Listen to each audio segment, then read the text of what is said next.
as I said earlier, yeah, what we're doing here is that we are bringing in scholars and activists who are developing on and building on the work of Nana Amos Wilson. And when it comes to his work in education, a part of what inspires the development of this institution called Meducation is the fact that we have to set the role, the function, and the purpose of education for our people. And so if you listen to any presentation, yeah, on education by Nana Amos Wilson, he engages an analysis of world politics, of global politics, in his presentations on education. So we have actually done that just now, engaged in an analysis of world politics. And now we are going to dive into the specifics, yeah, of the application of an educational process that will assist us in being able to solve the problems that were just highlighted by Brother Leader Bandaka in that presentation. And I can think of few people in the universe as we know it who are more capable of dissecting, presenting, and harmonizing our thoughts, our souls, our spirits, our minds, and our actions around such an agenda, kings and queens, and our illustrious, our erudite, our talented, and just generally beautifully spirited sister, Queen Taese. So I'm going to bring forward to you right about now. Tendamwale greetings. Welcome, Queen Taese. Greetings. How are you? I'm good. I'm feeling as bright as you look. Yeah. You know what I'm saying? You know? That's a beautiful thing. That's a beautiful thing. I'm really just feeling blacknificent to be here, you know. Yeah, this is really an honor for me. Likewise, my sister. You know, when I first conceived of this event, right? Yeah, you were one of the first people that came to mind. Yeah, you know, and I think that when much of us got to know Nana Amos Wilson initially through his work in education, and I think that you are definitely at the forefront of continuing that legacy. So thank you, yeah, for all of your work on behalf of our people, and for the honoring of Nana Amos Wilson. You know, before you get into it, I'm going to ask you, as I asked Brother Leader, just to share your a reflection on Nana Amos Wilson, how you became acquainted with him, and his impact upon your life, your work, and your journey. Yeah, wow. It's really profound because I was at a very early stage of developing my own, I guess you can say, you know, moving away from the system in terms of education. I think I was about 24 years old, I think. And I just started last year.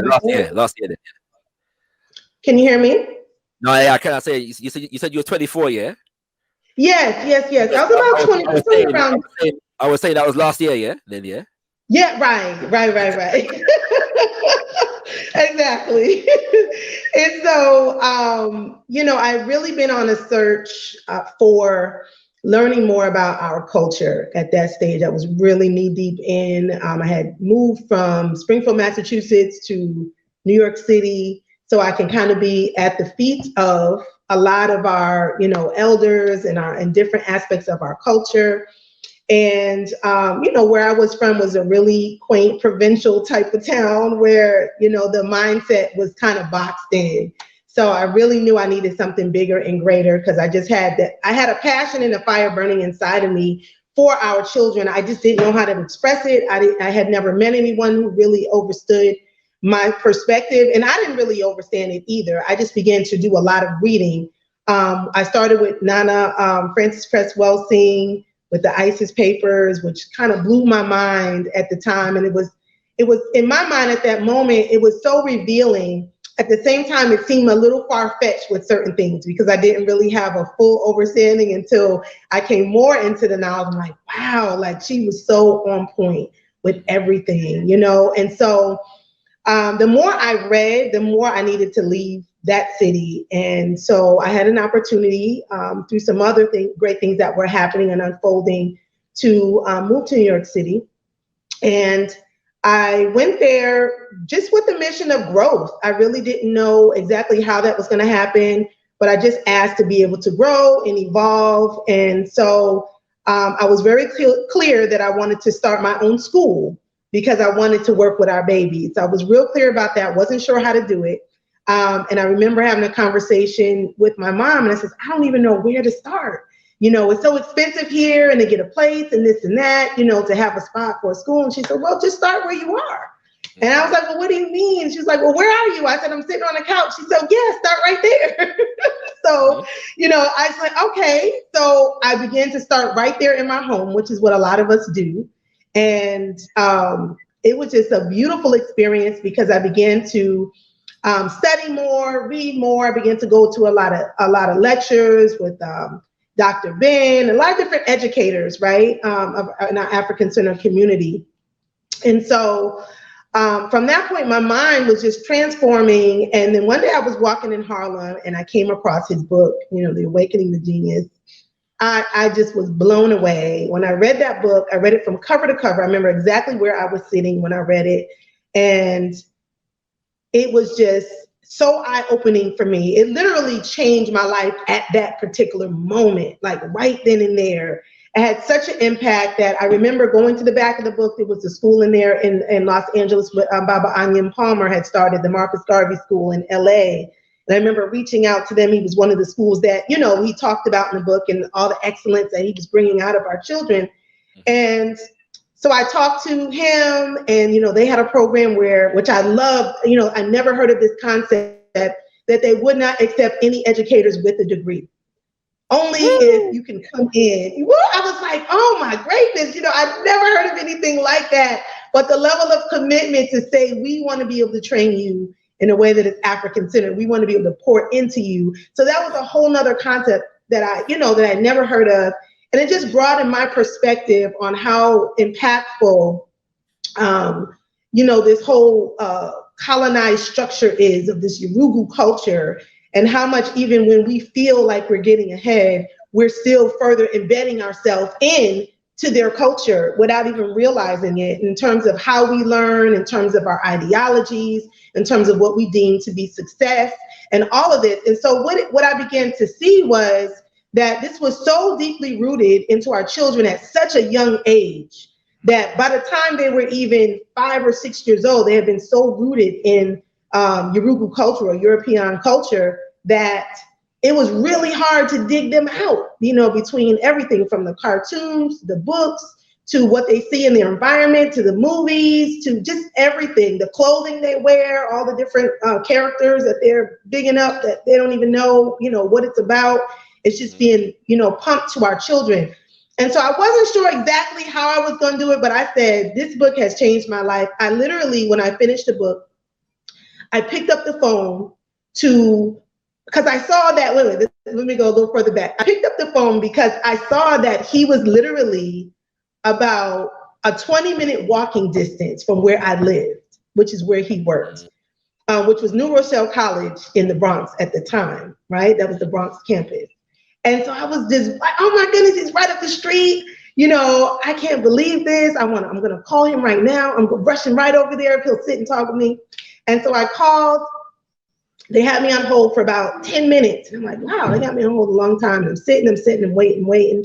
And then they're like, okay, hold on, let me transfer you. They transferred me about 3 times. And I was like, I don't care how long it takes. I'm just going to sit here and I'm going to wait.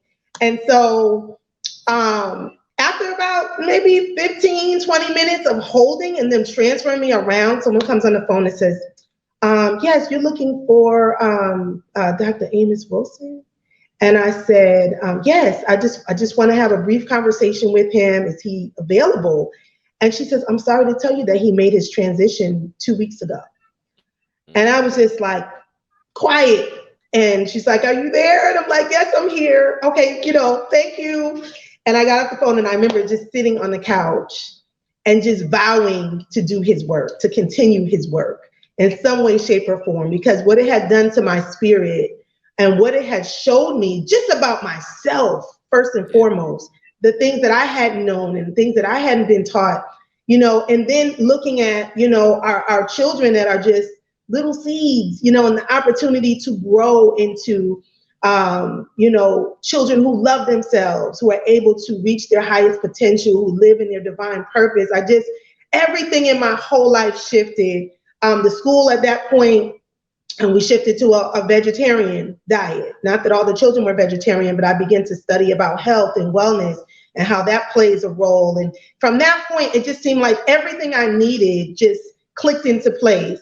And so when I say like he's so pivotal in terms of what I'm doing right now and such a huge part of it, I can't think of anyone else that I could name in the forefront in terms of my beginnings and throughout, reading his other works as time has went on, and just it's like my Bible. It's like literally like my Bible, his work. And not everyone's book is like this. Sometimes you can get some good information, but his work is the work you have to keep around.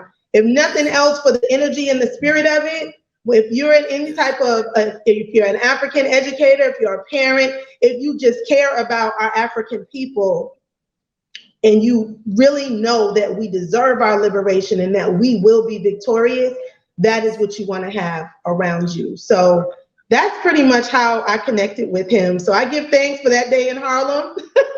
The brothers, Harlem is not like it used to be anymore, with the vendors on the street, where you can get all of the, all of our African-centered books, and it's just not the same. But I give thanks for whoever that was that day and for the ancestors guiding me to that particular spot, because it has changed my life, and it has changed thousands and thousands of other lives from my perspective, being able to pour that into them in a way that is whole and healing. So, yes.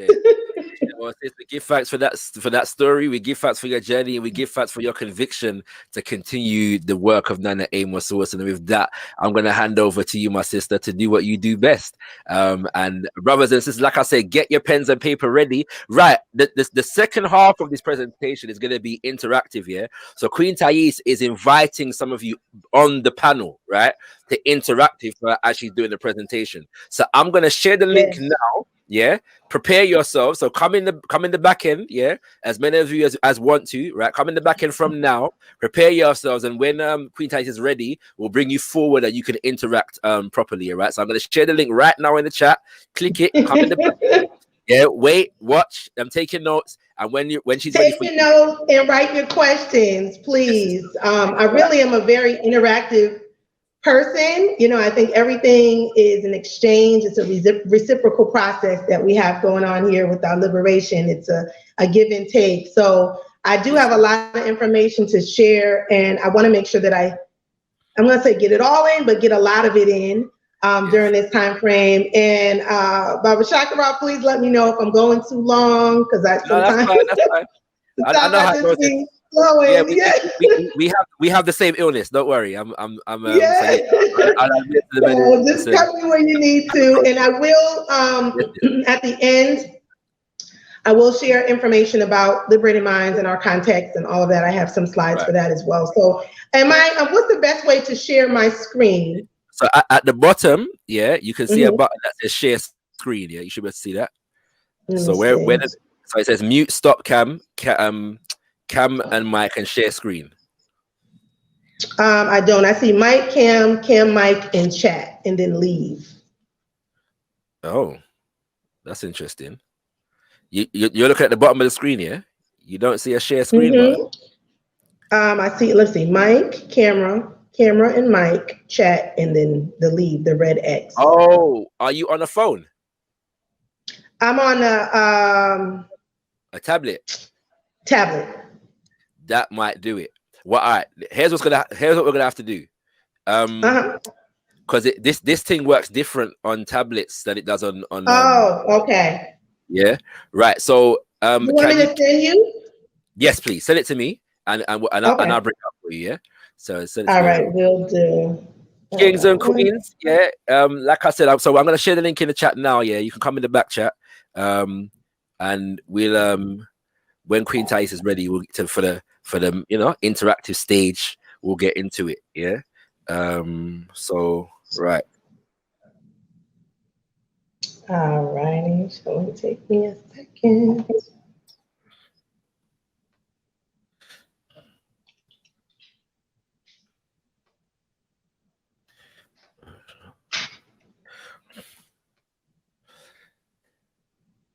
While we're waiting, kings and queens, yeah, just to remind you, yeah, that for those who purchased the Black Power ticket, you're in with an opportunity to win. What's it? 2 Amos Wilson books. Yeah, I've worked that out with Baba Sababu of African World Info Systems, and so we're gonna get that to you. You know, so we're gonna do that little prize draw at the end. But yeah, man, I realized that I've got all of his work. You know what I'm saying? Apart from the second edition of the developmental psychology, I've still got the first edition, so I need to get the second one. Do you know what I'm saying? So get these works. Yes, yes. I gotta send some love out to Baba Sababu too. It's just a wonderful, wonderful energy and spirit. Definitely. A man you can call anytime, you know what I mean? And he might hold you on the phone for a good half hour to an hour. Right. You know what I'm saying? But it's all good stuff. It's all good stuff. You know what I'm saying? Real good, real good. Always leaving you feel higher than you were before you came on. So I just sent the link. You should have it in your. I've got it now. I'm just okay. I'm just downloading it, making sure that everything bless. Hold on. What am I saying? Oh, I might have to share it from the screen. Can I do that? Hold on. View only. No, I don't want to edit.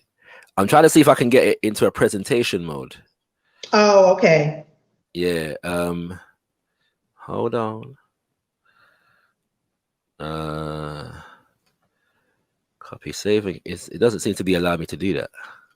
Let me see. I can send you. Hold on one sec. Oh, no, I've got it. All right. So, you got it? Okay. Yeah. One second. I can send it to you in a different form. No, so, yeah, so all of you, thank you for joining us, Madasi Pod. I know this is a power weekend, great energy.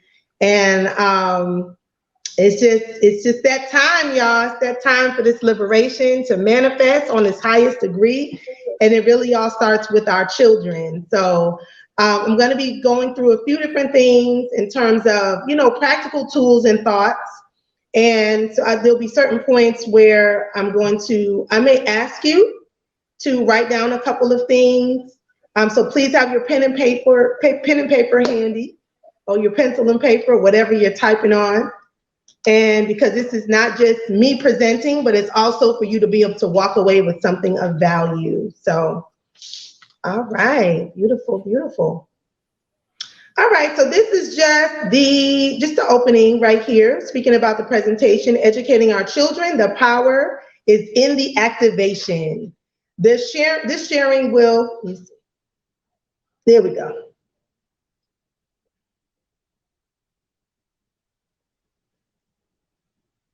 Perfect. Okay, this sharing will examine some of the most powerful principles of African-centered education highlighted by Nana Amos Wilson, and provide practical tools and an opportunity to reflect, reform, and refine ourselves at the core level using our culture is our cure.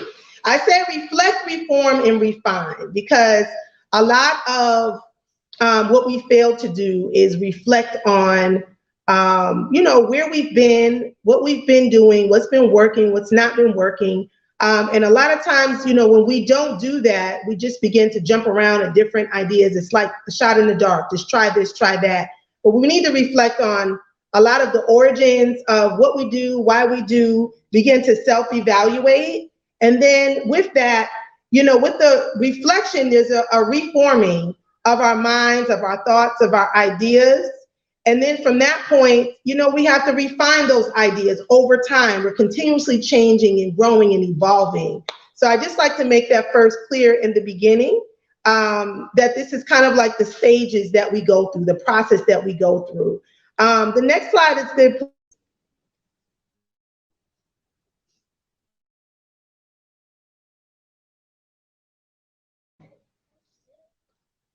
All right, our culture is our cure. Y'all know that's my favorite saying. If you know anything about me, have heard me talk. Our culture is our cure. Our culture is our cure is my favorite because everything that we face, all the ills, all the challenges, all the greatness, all of the triumphs, it all stems back to our culture. When we have anything that is wrong with us in terms of how we're feeling emotionally, we can go to our culture for the answer. When we are feeling in disarray, we're not sure what to do when we're pertaining to our children and ourselves, our growth, our development, we can always take it back to our culture. And so when that is the foundation of how we live, it is the solution for our liberation and our sovereignty at all points in all sectors. So I love the quote that Nana Amos Wilson says. He said, if we don't know who we are, then we are whoever somebody says we are. That means someone else is defining us. Someone else is letting us know how to function, how to act. And in most cases, it's not going to be in our best interest. It's going to be in their best interest. And we see this every day with Yurugu and how they plant certain seeds in us, with the media and with, you know, their whole construct, everything that they have set up, from their books to their movies, to their TV shows, to their news programs. All of this is instructing us on how to act, almost as if we're puppets, if we are not clear about who we are. So one of the things that Nana Amos Wilson also said is change your mind, change your consciousness, and you change your circumstances. And so when we begin to think and be and walk and live as African people, we begin to, you know, reap the benefits of what it means to be African, to live out our truest and highest divine purpose. And our children have to experience that from a very young age, from even before birth. People say, well, you know, when they're born, but even in thought, when we are manifesting them to come forward, that the thoughts that we project in terms of their spirit being born into the physical, the ideas that we think, what we call forth, what we ask the ancestors to bring us, because it is a reciprocal calling. Our children are also calling for us, and we are calling for them. So this is a great opportunity in preparation and planning for our young people to come forward, to ask for exactly what we need, and to be able to know in advance, you know, what we are receiving. And we're just planting those seeds continuously. Same thing in the womb, that we're continuously planting those seeds and those thoughts, because those thoughts are very powerful in terms of manifesting what we want to see. And a lot of times, you know, through our pregnancies as mommies, you know, sometimes it can be very challenging because our emotions are everywhere. We may not always be feeling the best. But at the same time, you know, just keeping that meditation, holding that meditation of what we want to produce from our womb, right? Because this is a contribution to our nation, to our people, to our future, and to the intergenerational wealth that we're looking to have. Okay, next slide. All right, I love this right here. This is my opening piece because it's such a powerful thought that Nana Amos Wilson has shared. He hit it on the head with this right here, and I felt like it was so important to share this. And this was actually from one of his videos, and I just transcribed it. But he says, I, of course, think it is very important that we talk about the Black child, that we have some idea of who or what the Black child is. Because too often we hear people saying, I happen to be Black, as if Black is something that fell on us, unfortunately, some misfortune. And also there's implication often in that kind of phrase that except for our Blackness, we are just everybody else. So consequently, we are colored people, people that have just been colored over. But in a sense, we are white people who just happen to be Black. It's much deeper than that, ladies and gentlemen. The Black child is unique. Next slide, please. And it continues to say, it is not a duplicate of the white child. It is not a colored rendition of white children. It's very important that you know that, because if you start off with that premise, no matter how good your intentions, you're going to do a disservice to your children. If you're going to do the right things about your children, you must know them, which means that you must study their history and psychology.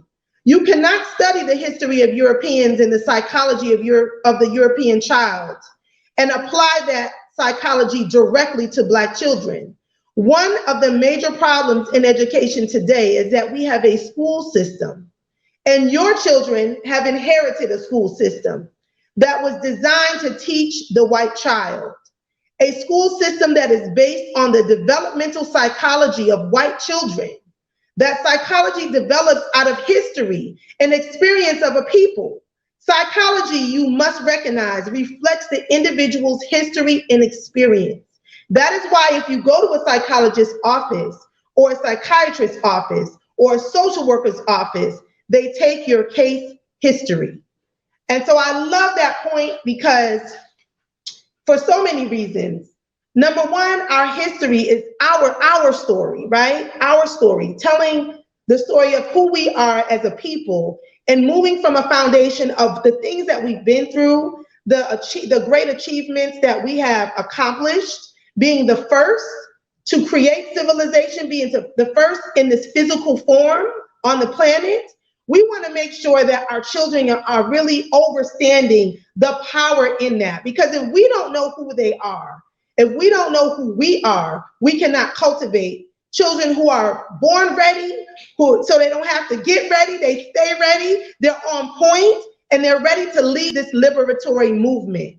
So there is a whole thought process that goes into that, because when we're clear about their brilliance, when we're clear about their greatness, when we're clear that they have come here to lead our people in their truest and utmost divine purpose, then we will not be trying to squish them into a mold that they do not fit in. And yes, there's a lot of situations like that where even when we deal with a lot of the books, you know, we've been so happy to now have books with African faces and faces that look like us. But what is the content? Is it a true reflection of us as African people? Is it a true essence? Is it the true essence of our culture? Is it giving stories and morals and values that reflect who we are? So we have to be very clear, because there's so much deceitfulness in this society that, you know, if we're not on point with every little thing, and I know it's a challenge, because part of it is, you know, always having to dissect things. But I think that's actually a good thing, because, you know, a lot of people feel like it's over the top, it's too much. But if we're giving our all, we're always looking to decolonize, always looking for areas that we can shift in and grow in, not necessarily all at once, but developing certain aspects of our characteristics and then getting rid of certain things that don't serve us.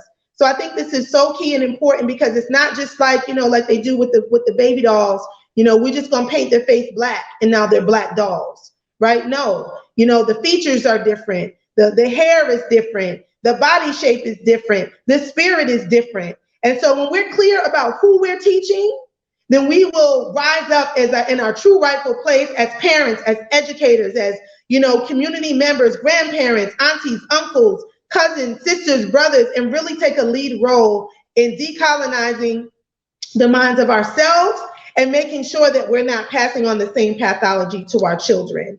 So next slide, please.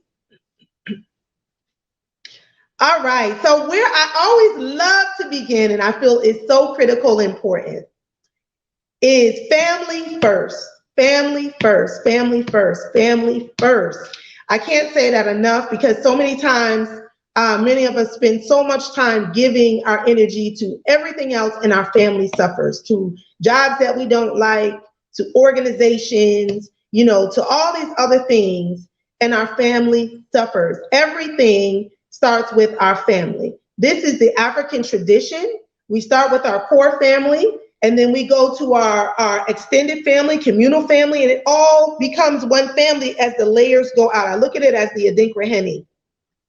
You have your inner circle, right? And then you have the next layer, then you have the next layer. And so understanding that family is at the core of everything in our African way, in our African tradition, that it's only befitting to say that every family should have a mission statement. And the mission statement we often think about in terms of building a business, right? You know, we always talk about, okay, well, what is our mission? What are the things we need to do to build this business? Well, it's kind of the same thing, and it's silly not to think about what do we need to do to build this family. So the mission statement, as my sister, Dr. Alicia says, I love it. She calls it a legacy statement. And she's so right, because it's the building blocks of our legacy. It is the foundation that we stand on. And so I use the tree as an example of our mission statement, because number one, the roots at the core, right there, the foundation. The roots are our ancestral foundation. They are our story. They tell who we are. They deliver the ancestral messages that we need. And that is our connectedness to who we are over generations and generations since the beginning of time. And then the tree trunk represents our morals, our values, our traditions, and our spirituality. So the tree trunk is our commonality. It is our core. It is the part that the whole family needs to be on one page with. And if we don't discuss these things, what you will see as everyone gets older and develops, everybody will kind of take their own little journey and no one's really connected. There's no cohesiveness. So we have to have those things that are non-negotiable, that we will not compromise, that our family must have. What are our spiritual practices?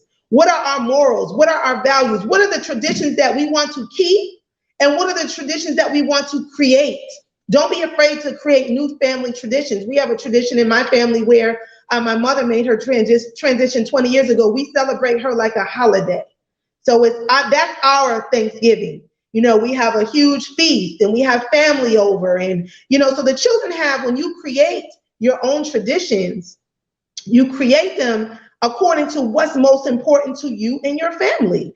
And just like all of these other holidays are created for Yorugu and what they want to celebrate and what they want to keep alive, what are the things that you as a family deem most important? And don't be afraid to include the children in that. What are some things that you all, ask them, what are some things that you all want to, talk about? What are some of the things that are important to you? What are some of the things you want to celebrate? Those become our holidays. Those become the things that we revere and that we utilize as a central focus in our life to keep everybody on that tree trunk, on that one accord. So that way we all have a similar foundation. So we have the roots, which is our ancestral foundation, our ancestral connection, what brings us to the tree trunk, which is our commonality, the core of our mission statement, the things that we all vow to do as a family and how we live as a family. And then the third one are the branches. The branches represent the family members and their contribution and their individual divine purposes, because we know that each of us comes into the family with a certain role and a certain divine purpose that we live out in this lifetime. So there is room for some individuality in that way. But when we talk about African culture, it's not the same individuality. And when you think of Yoruba culture, whereas you're just your own self and that's it, and it's just you and you're on an island and you can do what you want, be what you want, how you want, act like you want, all of that. No, it is about a responsibility to uphold the morals, values, and traditions of your family, which is that tree trunk. So it gives you something to always come back to, something that when something goes awry, you can sit and you can discuss how they may have strayed from that and remind them and remind ourselves sometimes that this is what we vowed to do as a family. So it gives that common core, that commonality and common frequency that we move on as a collective. And then the next one is the fruits. The fruits represent the cultivation of each family member's divine purpose, individuality, and collectivity. And I say both because the fruits are when we cultivate their divine purpose. Our children already have that within them. The greatness is there. But we have to give them the opportunities, provide them the opportunities and the support to pull that out of them, right? Pull that colorful, vibrant spirit out of them to be able to actualize what it is that they're supposed to do. A lot of times we hold our children accountable for why they're not performing on a certain level, but it's our responsibility to find those ways of cultivating them. And sometimes we got to get really creative with that. It could be very challenging at times fighting this whole systematic structure that is constantly bombarding them, and yet at the same time, trying to make sure we impart everything that is of us within our children. So bearing those fruits is key and important. It's not good enough just to know that our children are the fruits, but are they maximizing their fullest divine potential as an individual, and then to work for the common goal of the collective. So that's why I put both of those in there. Excuse me. The fifth one is the leaves. The leaves represent the mental, physical, and spiritual nourishment. Okay, our children need a certain kind of nourishment for them to maximize their divine purpose. Not just our children, but this is also speaking to the parents as well, because we are a part of the family. So I don't want to separate that. But yet all of us, when we are manifesting our divine and greatest good, and I want to say this one key point really quickly, is that a lot of us as parents, we pour everything into our children and we leave nothing left for ourselves. I want to make this key point because when we do that, we are actually robbing our children of their greatness. Hear what I'm saying? We're robbing our children of their greatness. Why is that? Because just like our children have a divine purpose, we have a divine purpose. And if we're not growing and evolving and detoxifying from our own indoctrination, if we're not giving it our all into continuously developing ourselves, then we are not doing our job. We came together as a parent and a child, or as parents and children. We came together because it was a complementary relationship and experience. It was reciprocal, because they should be teaching us as we're teaching them. They're educating us as we're educating them. I like to say education instead of teaching. You know, it's a process that it was like a pact that we made, that we would grow together, because they asked for us and we asked for them, and now we're here.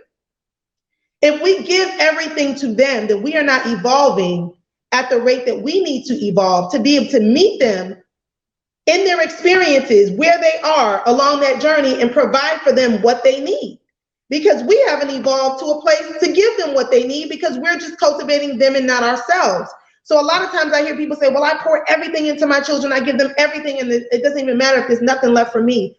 Understand that when you do that, you are not able to provide everything that you can and that you came to this life to do. So I want you all to rethink that in terms of, are you, forgetting your self-care? Are you forgetting the things that are nourishing yourselves?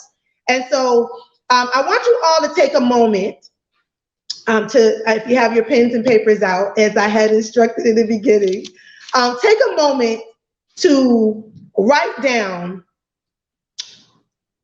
what your family mission statement might be, or just a few bullet points. You don't have to fully craft it right now, but I want you to think about the things that are core and most important to you and your family, the things that are non-negotiable, that all your children, all your family members, parents, children, that in your core structure that you want them to have, that they must have in order to move forward. If there's nothing else that you would impart in them, this is the one or the few things right here. And I want you to think about, the morals, the values, your traditions, your African spirituality, or maybe a few traditions that you would like to start that you have not started. So I'm going to give you 2 minutes for that.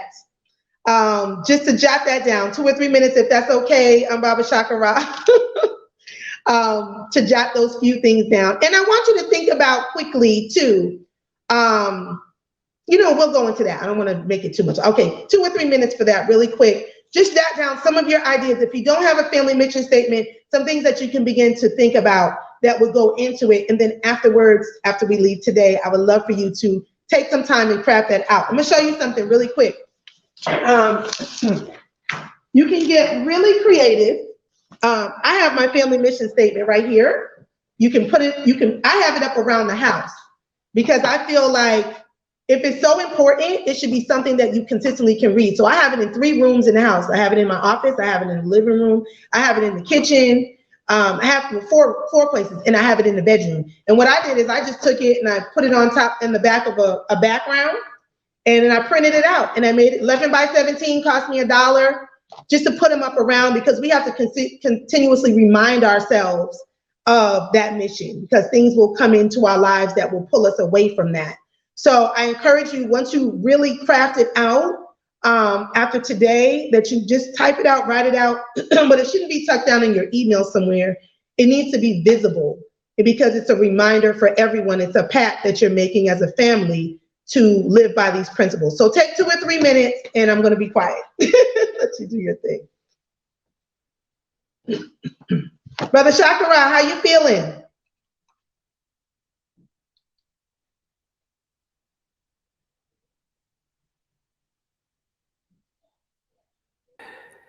Hey, sis, I'm good. I was taking my notes.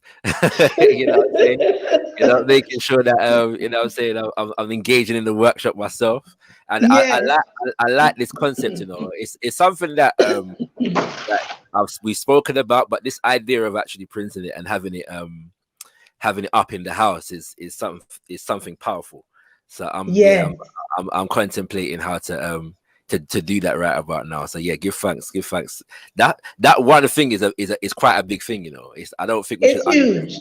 you It's know. huge. Yeah, it's very It serious. is. And the reason why, because if we don't have a continuous, it's our gauge. It's like our roadmap. You know what I Mhm. mean? It's a part of that. And we don't have a roadmap, then we're going to end up anywhere. You know, we Yes. have to have a destination that we're looking to, you Hmm. know, move towards. And if we don't have that, then there's too many distractions in society that will pull us to the left, to the right. And Right. sometimes I have to check back in on this quite often. And Yes. sometimes when I do, it's like reading it for the first time all over again. I'm like, oh yeah, Hmm.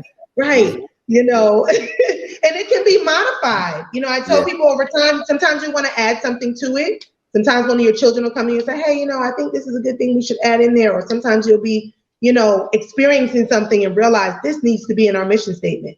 Yes. And Yes. so Yes. you can go back and modify it and change it and as needed as your family evolves and grows and, you know, whatever is needed at any given moment. Yeah, yeah, yeah. No, it's powerful. In fact, interestingly, it's something that I'm planning to do because with my son, because his name is really his mission statement. So in that Oh, sense, yes. right? But it's like I'm doing a thing at the moment where I plan to just print it off so you can have your A1 size on his wall. You know, Yes. when he has his own room, he ain't got his own room yet, but when he has his own room, that's gonna be his, you know, there. So that's There it all. is. So he knows, you know what I'm saying, what his name means. And that's Right. his mission statement, you know what I'm saying? So yeah, yeah. Yes. This Yes. is beautiful.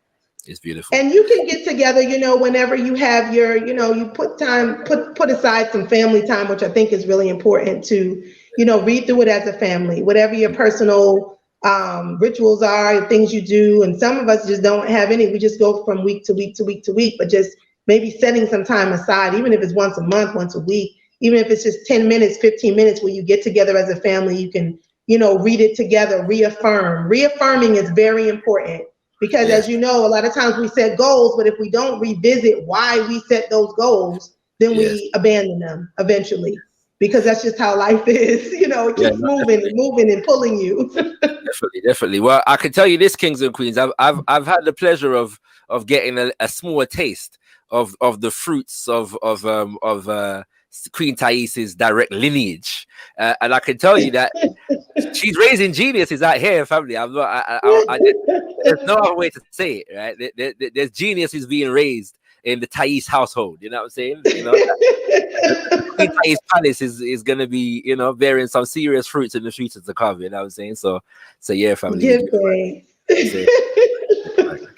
Always at work, always a work in progress, always Yes, a yes, work in of course, progress. of course, All of right, course, of so course. let's move to the next slide. I trust that you all would love to hear what some of you have. So when we once I'm done, I would love to hear maybe some of your ideas that you have written for those of you who would like to share. All right, so the next one is probably one of the most important as parents and educators and grandparents and aunties and uncles. I'm gonna run it all the way down through the family because, you know, we shouldn't be the only one rearing our children. Now there's other people in their lives, and we want to make sure that the people in their lives have a similar mindset to the best, you know, of ability that we can share. We can't force anything on anyone, but we can be a shining light. And that's another thing I want to say, because a lot of times when we take this journey, you know, everyone's not going to be in agreement all the time. And the best way that you can show and convince people is really by living your life. And, you know, in the beginning, when I began homeschooling, I've been homeschooling 24 years, I think. Now I'm kind of lost, 24, 25 years. When I started homeschooling, there was a lot of people that were like, what is she doing? You know, she done lost her mind. There's no one that I was around homeschool. But it's the same thing with breastfeeding. Like nobody in my family, I was the first in my generation. So everybody's like, you know, like the child is 2 years old. Okay, what's happening? Like it's time to wean them. You know, when people don't understand the journey that you're on, when they're not on that path, they're not going to understand everything.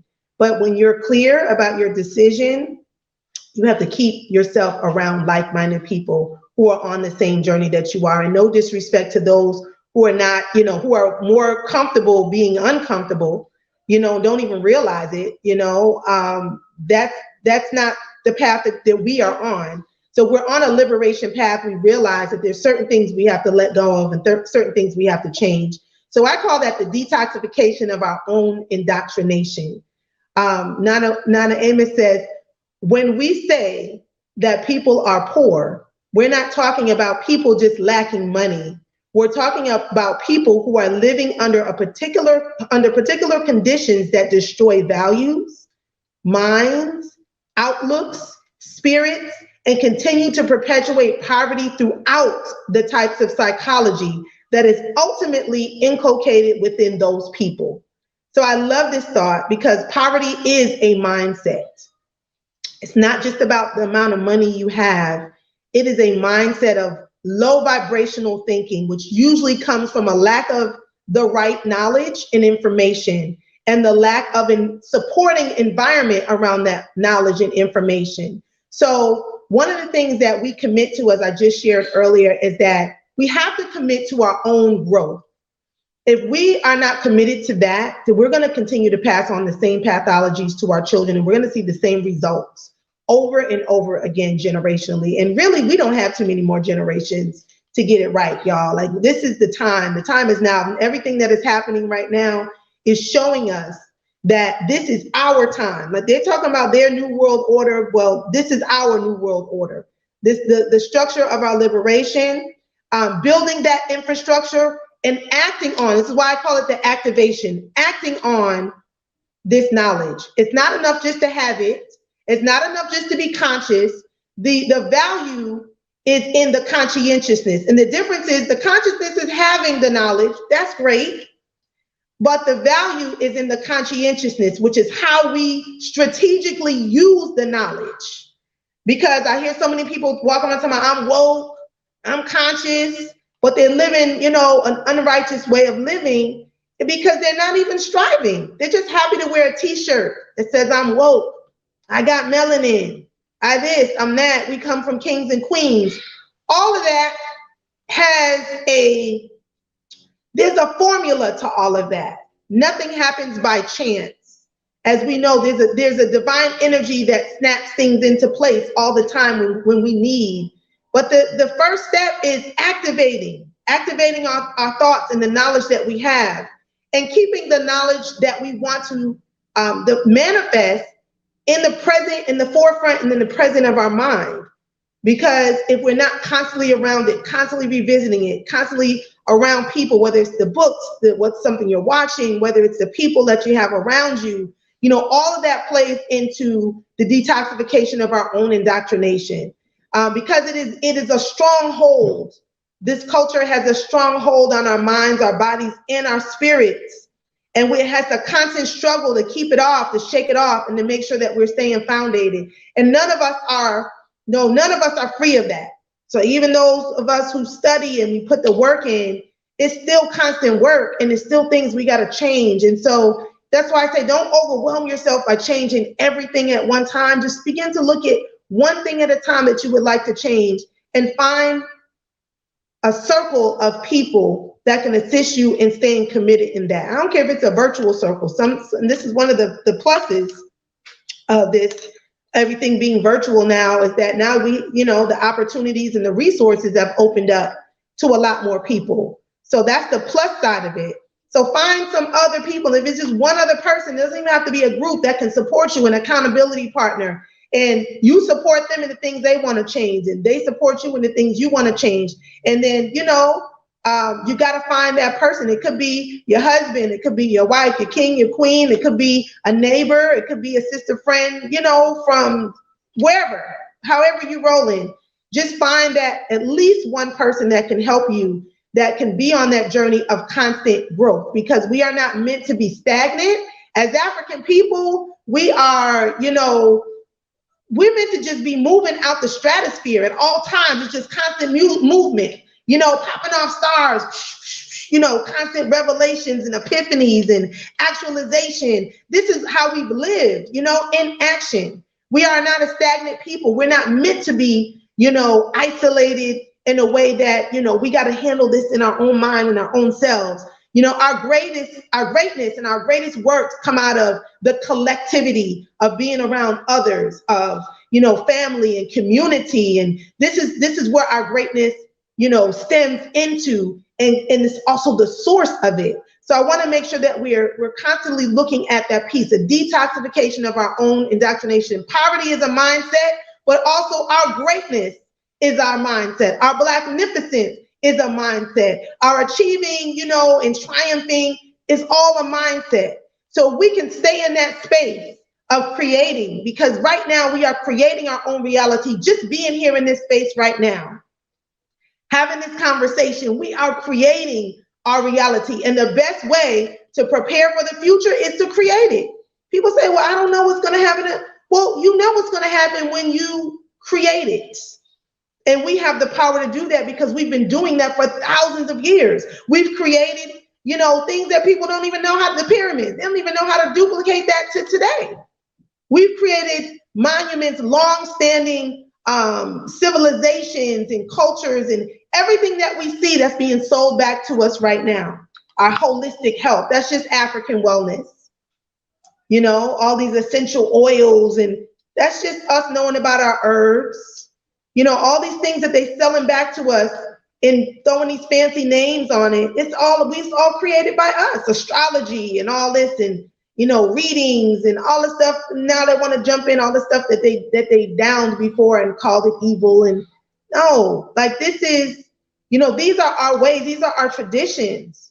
And so we don't detoxify from all the things that we've gone through in our own educational experiences in life, then we're just going to continue to pass that forward. And that could be one of the most detrimental things. So next slide, please.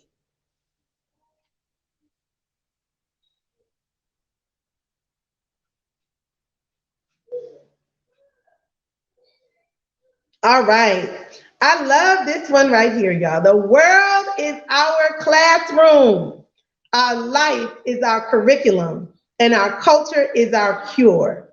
Everyone should be homeschooling on some level. Parents are always the first teachers. And if no two people are the same, then no two curriculums should be the same. And last but not least, whoever is teaching the curriculum is a part of the curriculum.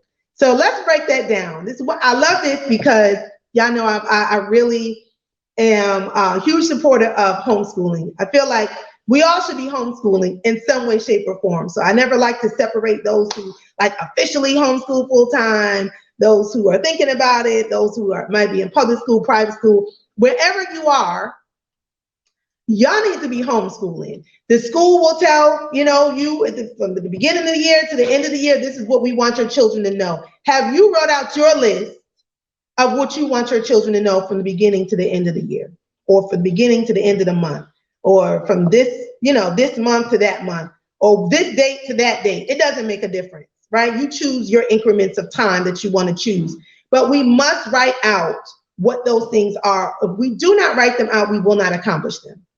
If you do not write it out, you will not accomplish them. So if there's certain things you want them to learn, you want them to learn about cooking, certain dishes, you want them to learn about healthy eating. They're not going to learn about healthy eating if you don't teach them about it. If you don't live it, they're not going to know about it. If you don't, you know, if you want them to learn a certain something specific in a certain subject matter, then you got to take the time to plan that out. If you don't write it down, you won't plan it out. It'll just be little shots in the dark, just things that, you know, it'll just be all scattered and unorganized. And so you won't get the maximum results. So my whole thing is, if you're homeschooling, that's the homeschooling life, right? That's the homeschooling way. If you're traditionally homeschooling, because that's the beauty of homeschooling, is that we have the opportunity to, number one, to customize and to tailor make and fit, you know, our children's life. Their curriculum is their life. You know, we can infuse what we want to infuse, when we want to infuse it, what textbooks we want to use, what books we need them to read, what information we need to impart in them, you know. And then, like I said up here, the world is our classroom. Our life is our curriculum, meaning we don't have to stay within the four walls. You know, life is an experience. We have a world schooling program we just started at Liberated Minds, where we're training others how to travel, make money on the go, travel inexpensively, different travel hacks, right?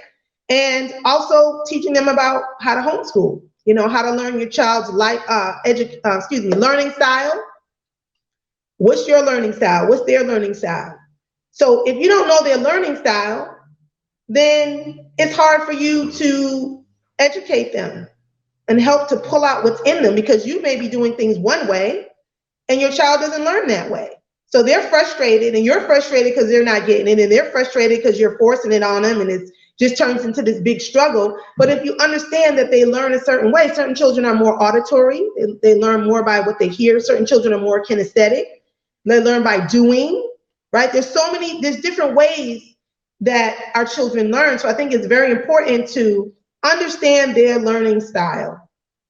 And if you, I want to encourage everyone at the end, if you definitely, I'm going to give my email. If you send me some information, I can break all that down for you a little bit further. And we definitely will be doing some trainings around all of that as well.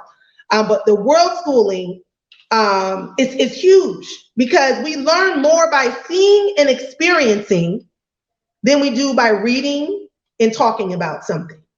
So my whole thing is, we should not be in the four walls of any classroom, any home. We should be getting out and about for our learning experiences. In addition to, I'm not saying we can't do those things, but in addition to those things, it is crucial. And it is very important that we also, you know, make sure that some of the learning that our children experience is self-directed. It's not just about us telling them what you need to know. Y'all need to know this, you need to learn that, you need to do this, you need to do that. How can our children ever accept any self-responsibility for their ideas and their thoughts and the things that they would like to study and do? And a lot of the subjects that the children have to learn can be enhanced through assisting our children in going into deeper study about the things that they want to learn. So we may look at it as frivolous, right? They may say, oh, I want to learn more about making video games. And we might be like, well, this whole video game thing, they're always playing video games. But there's some merit to that, because to make video games, they have to go more into certain types of math. And if you give them a pathway into the things you want them to learn that is in alignment with their spirit and what they want to do and what they're excited about, then it always works. Because when children are excited about learning, they just absorb it. They not only do they absorb it, their spirit is alive. And their spirits must be alive to learn. No one learns like, and you know, you don't remember, you don't retain, you don't even care when you're just being pumped information for a test, or pumped information because it's forced on you. So the best way to enlighten their spirits is to let them be a part of guiding that light. And they should be a part of guiding their own light as well. And it's not just us imparting that on them. I want to make that real clear, because a lot of parents, we have our goals and our desires, and we want them to do this and we want them to do that, because that sometimes is things that we wanted to do that we never did. And here we are trying to force it on them, and that's not who they are. And that actually interrupts their spirit. It interrupts their divine purpose. So we have to begin to cue into the different things that show us the things that they're interested in. What are they really good at? What are the things that they talk to you about all the time? Or what are the things that they don't talk to you about all the time, but you see them on the side just kind of doing it on their own? Then maybe they don't want to talk to you because you're not receptive. So our receptivity has to be open, not to just what we want. They came here with their own divine purpose, but us, you know, developing those skills to tap into through conversation. Just talking with our children sometimes will tell you a lot, which is something that a lot of us don't get a chance to do, unfortunately, but we have to make that time.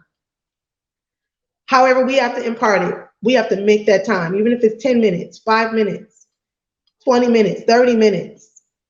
It might be time that you spend with each of your children individually, because I want to make that point too. To really get to know who they are, you can't always, you know, be in a collective with all the children if you have more than one. I have 7, so I know it's hard sometimes to break it up. But you have your collective experiences, but you also, each one of them need that individual love, and they need to know that you have a specific concern in their interests in particular, not just as a group. So finding that time to, you know, be a little bit more discerning about, yeah, there's things you'll do together as a collective. What I find is when the children are younger, excuse me, it's a lot easier to group them together. As they get older, they start branching off into the things that they really love to do. That's when it gets a little more challenging, because now you're trying to fill all, like I have three left at home now. Everyone else is young adults. I have a 15-year-old, 16-year-old, just turned 16, a 10-year-old, and a 7-year-old. And they're all completely different personalities. They all love completely different things. There's some similarities still a little bit with the two younger sons, but even they're kind of veering off at this stage into their individual ideas and loves and passions. So you got to put in a lot more work, especially if their personalities are different too, because you're accommodating. You have to be accommodating and cultivating at the same time for each and every child. So you need to write down, and we'll talk about that. You need to write down a list. This is very important, of, you know, what you know about each child. And sometimes you realize you don't know as much about one as about the other, or you need to know more in this area. But write down what are some things, that the characteristics that you see, the things that they love. And it takes a little bit of work and time. Write those specific things that you see that are unique to that particular child. And so there are things where you'll group them together, but those will prove to be very valuable, those lists, because you begin to understand a little bit more of who they are, and you can begin to plan. Planning is everything. You know, if you plan their success, they will be successful, but you have to plan it out. It shouldn't be by default, it should be by design. How we live should be by design, not by default. Not just because it happened to be so-and-so, but you designed it this way. So when people go, oh, wow, your children are amazing. Well, yeah, I designed it this way. It might not be easy getting there, but I designed it this way. This because this is how I want it. And we are architects. We are architects as parents, as educators, as people in the community, family, aunties, uncles, run it on down, grandparents. We are architects at all points.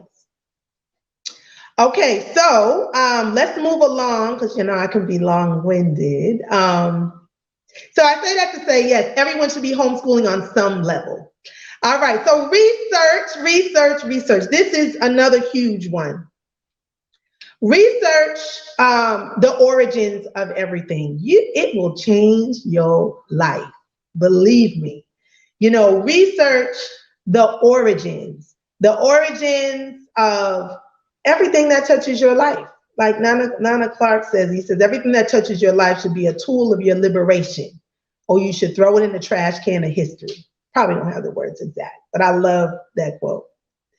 And the reason why I love it is because when we study the origins of things, we'll begin to throw a lot of things out, right?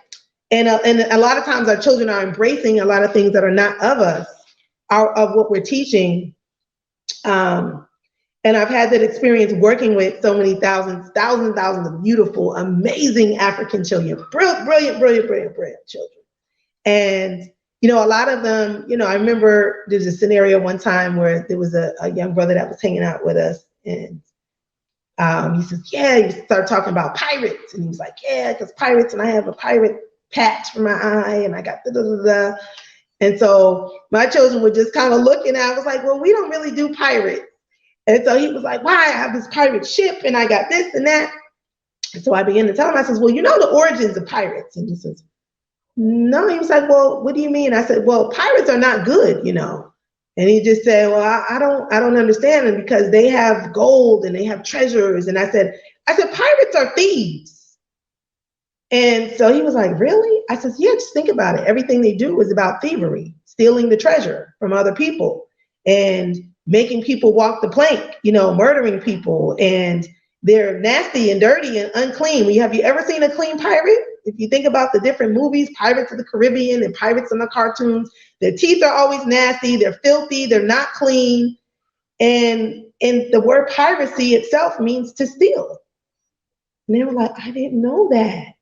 You know, so the whole point is a lot of things that a lot of the toys and all of that, you know, that they create for our children are things that are not of our origins. We're not teaching our children to be thieves. So you're not running around with no patch on your eye, acting like a pirate with a sword. You know, it's just a whole nother thing that they feed us that we don't want any part of. When you begin to search the origins of holidays, you begin to ask yourself intentionally, do I celebrate this? When you begin to ask yourself the origins of different customs and traditions that they do, you know, you begin to ask yourself, do I celebrate this? Should we celebrate this? And you can have dialogue. Does it make sense to celebrate this? I'm kind of like that with the fireworks. I'm kind of old school, you know. Some people can't wrap their mind around some things, but you know, like even with the fireworks and things like that, fireworks were made to mimic war and mimic the victory of Uruguay's war. That's how they marked the victory, by having the sounds of gunshots, which is where the whole concept came from. So when I think about fireworks and people sitting outside on the 4th of July and all of that, it's like, are we celebrating that? Because we can sometimes give our children mixed messages. Same thing like going to the zoo and the aquarium, and I love the aquarium coming up. I love the zoo too. I used to take my older children to the zoo all the time.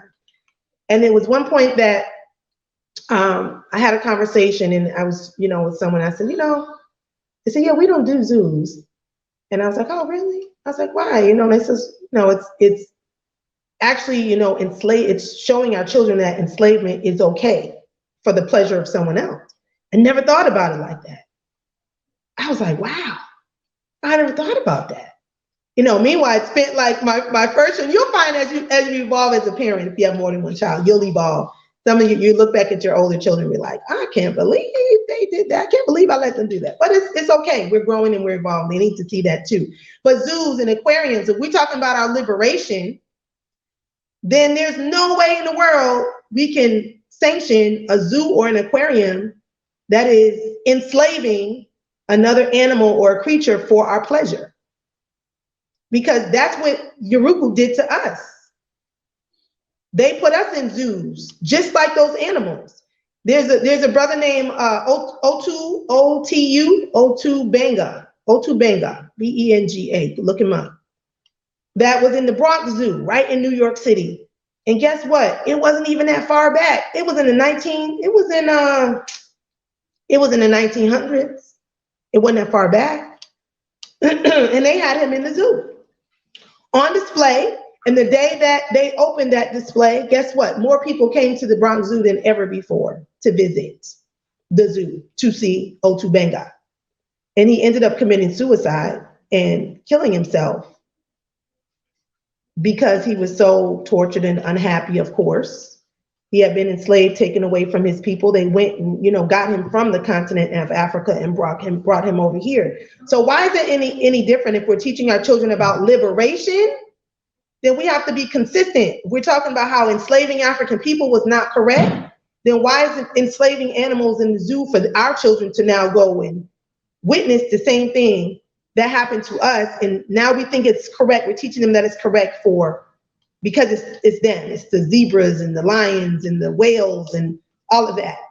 We don't need to see everything. It sounds good, but it really is a European concept in terms of, you know, we have to see and view and touch and understand everything. Some things are made to just be left to your experience, your natural experience. So if you're in the ocean and you run across, you know, you're in a boat and a whale goes by, it was meant for you to see that whale and experience that. But it doesn't mean we have to experience everything. And that was a rough one for me to wrap my mind around, because I'm like, I love the aquarium. So awesome. My older children have been several times. My younger, the last 3 have never been to any zoos or aquariums. So we kind of cut that out. You know, we didn't make it a part of their reality. So you got to realize, don't feel like you're depriving your children of something. A lot of people say you're depriving them. Oh, if you won't give them a bunch of junk and candy, you're depriving them. You're not depriving them. You know, you're depriving them of things that will hurt them. And so if you don't present it in that way, it won't be as if they're missing out. My younger children don't know what it's like to go to a zoo or aquarium. We don't even talk about it. And if they see it, I'm like, yeah, you know, I give them principle. Yeah, that's so messed up how they got those whales they in a little tiny box and they're used to having the whole ocean. What y'all think about that? Is that right?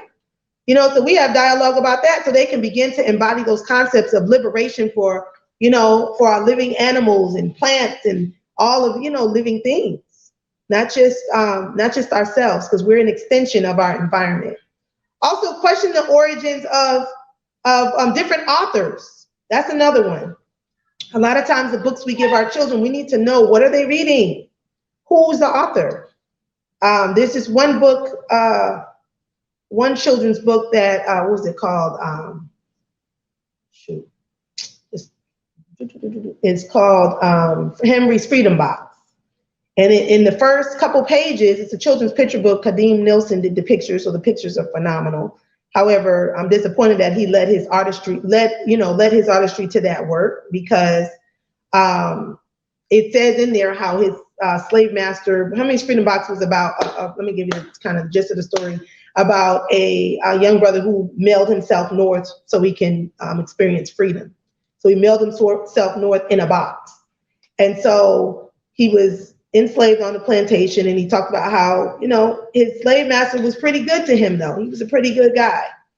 And so this is a children's picture book giving the impression that, you know, slavery is, you know, it can't be so bad, you know, and a lot of the children's books are dumbed down like that, especially the ones in the library. You have to be really careful with discerning and going through the books first and making sure that the content is right, not just the pictures, the content, the words, the message that's being delivered is extremely important, because they'll slip stuff in. Sometimes I think I covered a book and I'll catch something like, whoa, I didn't see it. You can't read this. I didn't see, you know, it just takes time to just go through and discern. So knowing who the authors are. The author of that book was, she was a homosexual white liberalist. No one that should be talking about the story of our story in any way, shape, or form. So some people beg to differ. That's my perspective on it, because the energy of the authors goes into your children, because their intentions is an intention that's set with that. And so that intention, when you absorb those words and that content, is also being transferred. It's a transference of energy, just like the intentions of the public school system. It wasn't intended for us. So yeah, there can be some great changes within it, but at the same time, it's a transference of energy. You know, you can change the furniture around, but you still have the same foundation. So yes, we have to navigate. For those of us who are in it, we got to navigate strategically and then plan our exodus, or plan something stronger that we may want to do other than that. Also songs. Research the songs. You know, most of the songs we sing to our smaller children are usually, you know, a lot of times are Yoruba songs. Most of their children's songs deal with death. If you don't realize, you know, there's a CD sometimes that I had used to, what was it called? Putumayo Children's African Playground. They had a nice CD, but there's a lot of, if you send me, because I would like to do a lot more and give a lot more, you email me, I'll make sure I give you a list. But also we have, if you go on our website, there's also a list of different children's shows, liberatedmindsinstitute.com. You go to our directory page, and there's a list of some of the children's shows. So the shows, the songs, you know, you think about Rockabye Baby, you know, baby falling from a tree, Humpty Dumpty falling off the wall and breaking himself up, and Ring Around the Rosie is talking about the Black Plague and people dropping dead from the Black Plague. I mean, London bridges, the bridges falling. Is anything great happening? You know, and we're singing these songs to our children and teaching them the melodies, and those rhythms and those melodies interrupt our frequency of being. So we're on a different African frequency. As Nana Amos Wilson said in the beginning, we are not a rendition of white people. We're not a rendition. So we function on a different frequency. And those tunes and those vibrations and those frequencies is a very dead frequency.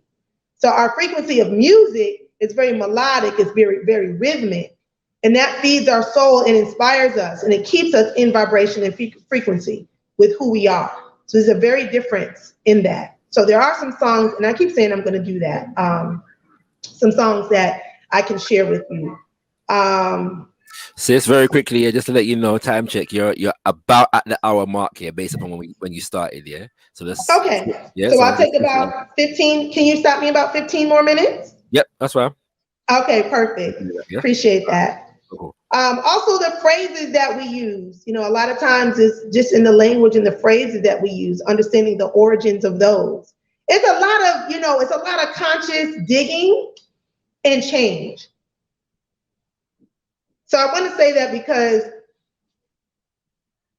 it's just looking at everything that we do and we say and just modifying that, in a way that works for you. And language, phrases, language, that all goes the same in one.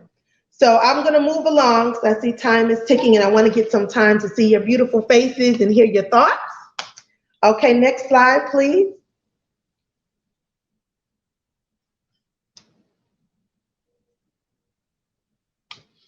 All right, raising expectations. Yes. One of my favorites as well. I guess I'm saying that about every song. All of this is my favorite. I just love the cultivation of our young people and of our families. But yeah, I'm going to tell you a quick story here. So a lot of times our expectations are given by others. What we expect of our children now in this culture, in this society, is so out of sync with what we should be expecting of them and how we should be cultivating them. Now, there's a twofold to that. One is that it's not about just having high expectations. It's about supporting those high expectations. A lot of times we have high expectations of our children, but we're not giving them the necessary tools to achieve that. So we have to make sure that we're giving them what they need to meet the challenge, right? And if they're not meeting the challenge, diving in to see why are they not meeting it? Is there something else they need to understand what we're asking them? Do they need support around discipline? Do they need support around environment? Whatever it may be, we have to support that process. So I love to tell this story because it was so eye-opening for me and I was really blown away by it. The quick story I'm going to tell. I had a friend of mine who came to visit me, right? We were good friends. She had moved out of state and she had a baby while she was gone. And so when she came back, the baby was about 4 months old. His name is Heru. I love telling this story. His name is Heru. He's 4 months old. And so we were sitting on the couch and we're catching up, and, just happy to see each other. And she said to me, okay, hold on, Queen. I got to take him to the bathroom. He has to go to the bathroom. And I was like, what are you talking about? She said, he's got to go to the bathroom, but I'll be right back. I'm looking at her like, what do you mean he's 4 months old? What do you mean? She's like, yeah, I'm potty training him, this whole thing. And I'm like, potty training a 4-month-old? So I'm tripping because I'm already like, okay, I got high expectations, but what are you talking about? So I follow her to the bathroom and she sits him on the toilet and he pees in the toilet. And I'm just like, what just happened? I was just blown away. So she came back, we're sitting on the couch. I'm like, what is that? Like, what do you mean you're potty training? She's like, well, I was online and I found this thing called elimination communication. And I'm like, what is that? So that sounds like real Yoruba-ish, like we're elimination communication. Like this. She's like, well, yeah, it was, some white women I saw on there and they had this whole blog or whatever, wherever she found the information. So she began to research deeper. I said, no, that's gotta be something ancestral. So that just blew my mind. So I'm just like, wow. So anyway, we finished enjoying each other. But when she left, I spent hours on the computer researching that. I was like, I've never heard of this. And then I was like, I know this has to have some indigenous origin. So I'm researching. And I come across the study of some of our Ugandan sisters, right?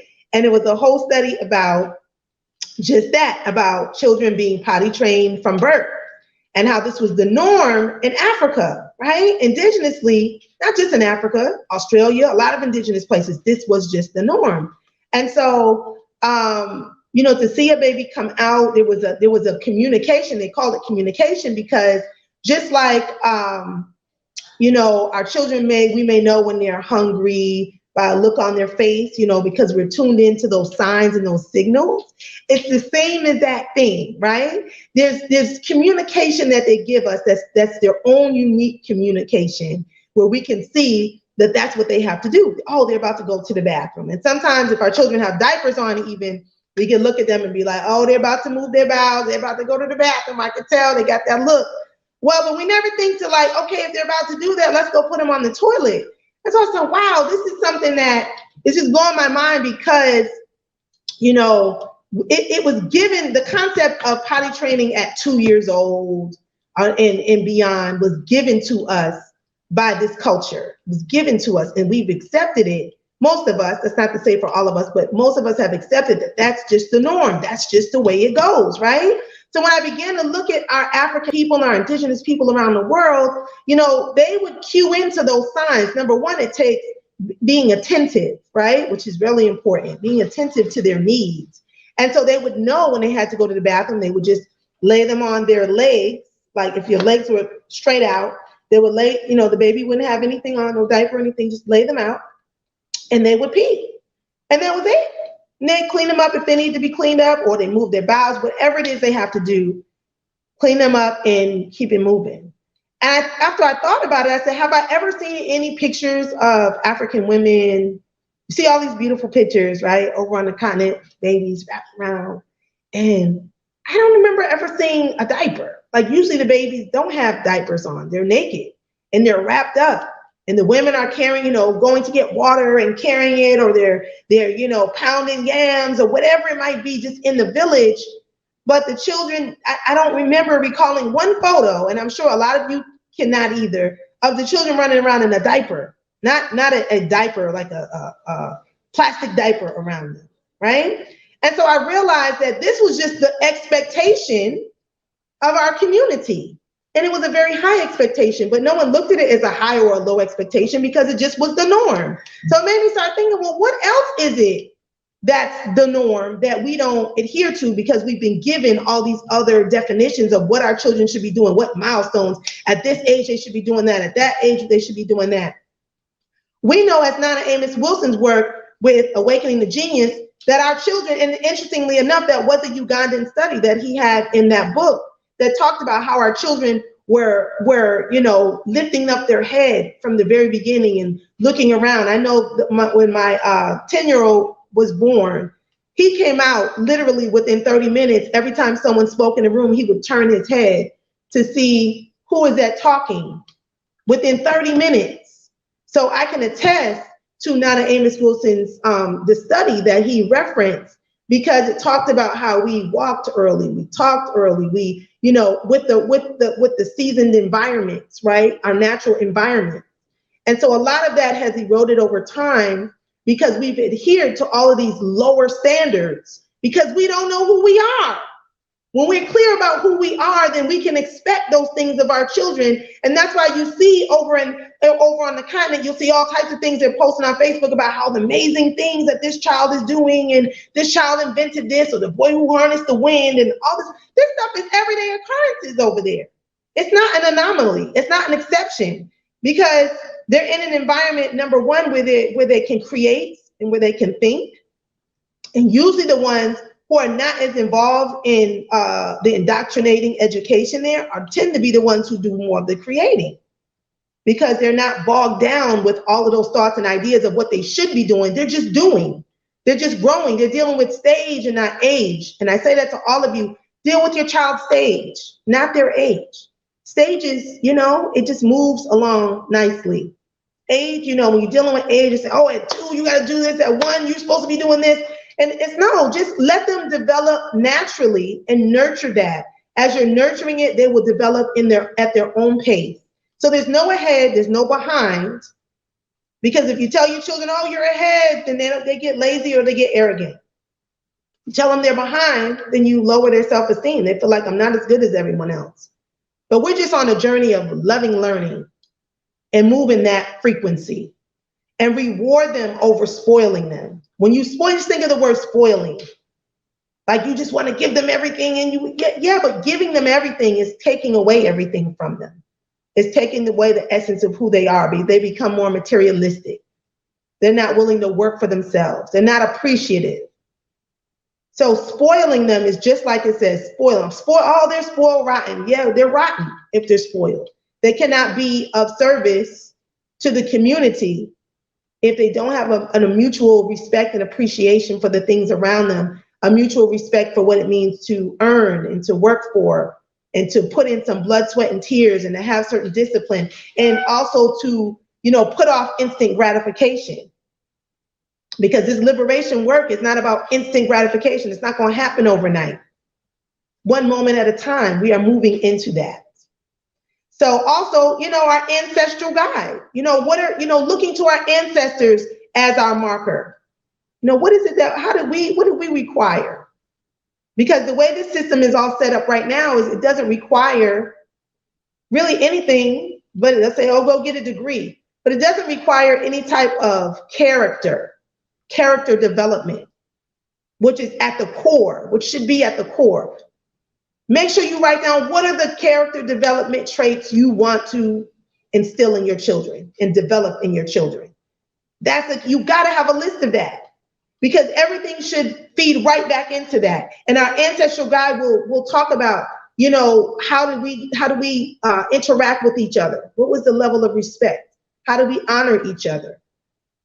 What were our expectations of each other in the community? Because, you know, ancestrally, we could not learn about, you know, be all up in the textbooks and learning, reading and writing if we didn't prove our level of integrity first.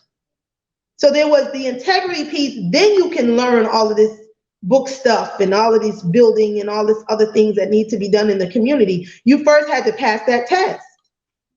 So now you don't need to pass that test. You can become whatever you want to become and have no integrity at all. And we see that in all careers. We see teachers sleeping with children and molesting children and cussing at children. That's not to say all teachers, but we see a lot of things, but you're supposed to be educating. But the morals, values, and, you know, all of that is out of whack. That wasn't a prerequisite to become an educator, which is senseless. Doesn't make sense to me if we're educating our children. I look at Nana Fukiao's work, The Congo Art of Babysitting. Being an educator was a very esteemed and is a very esteemed position because you're transmitting culture. But what culture is being transmitted? We see it in the legal system, all the corruption. We see it in every field that exists. The lack of integrity. So making sure that we are focusing on that as well. Next slide, please.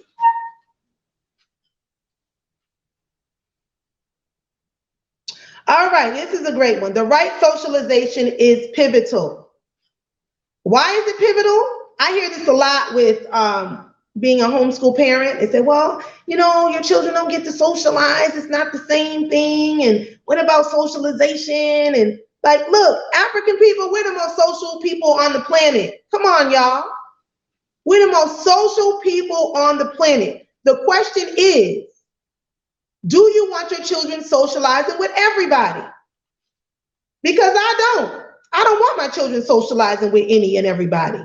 I want to be very strategic around making sure they're around people with like minds, making sure that they have positive peers that are encouraging and adults that are encouraging, making sure they're around liberatory environments to the best of my ability. And if they're not, being able to have dialogue and discerning, you know, what makes sense, what doesn't make sense. We got to talk to them about, you know, the things that are not correct, because they're going to see things out here. And we drive by a lot of stuff and I'm like, oh gosh, I sure didn't want them to see that, but they did. So let's have some dialogue about it, because we have to consciously have conversations to be very clear with what is in alignment with being African and what is not.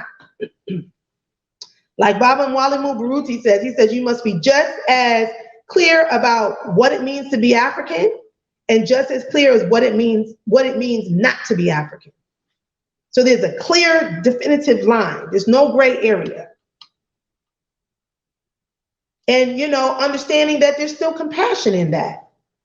There's certain things, you know, we see and I'm like, oh, that's not what we do. But, you know, I need you to understand that that person was once somebody's baby in somebody's arms, just like you were. Now, everybody does not have the opportunity to be cultivated with the same information, which is why I need you to be and live out and each one teach one, share with others, because we're all growing. It's not a less than. That's still our brother. That's still our sister. They may just got caught out there, didn't have that support, that's another reason why, you know, they have to be in gratitude and value what they have, because it could be any of us at any given moment. Because it could take one thing to knock us off where we are, not to be feeling like, oh, we better than everyone else. But it could take one thing to knock us off our journey that we just couldn't handle. So instead of talking about others, we lift each other up. So having a social environment of that, where people around you are lifting you, even when you're not doing correct, they're explaining that to you or letting you know that's not what I do.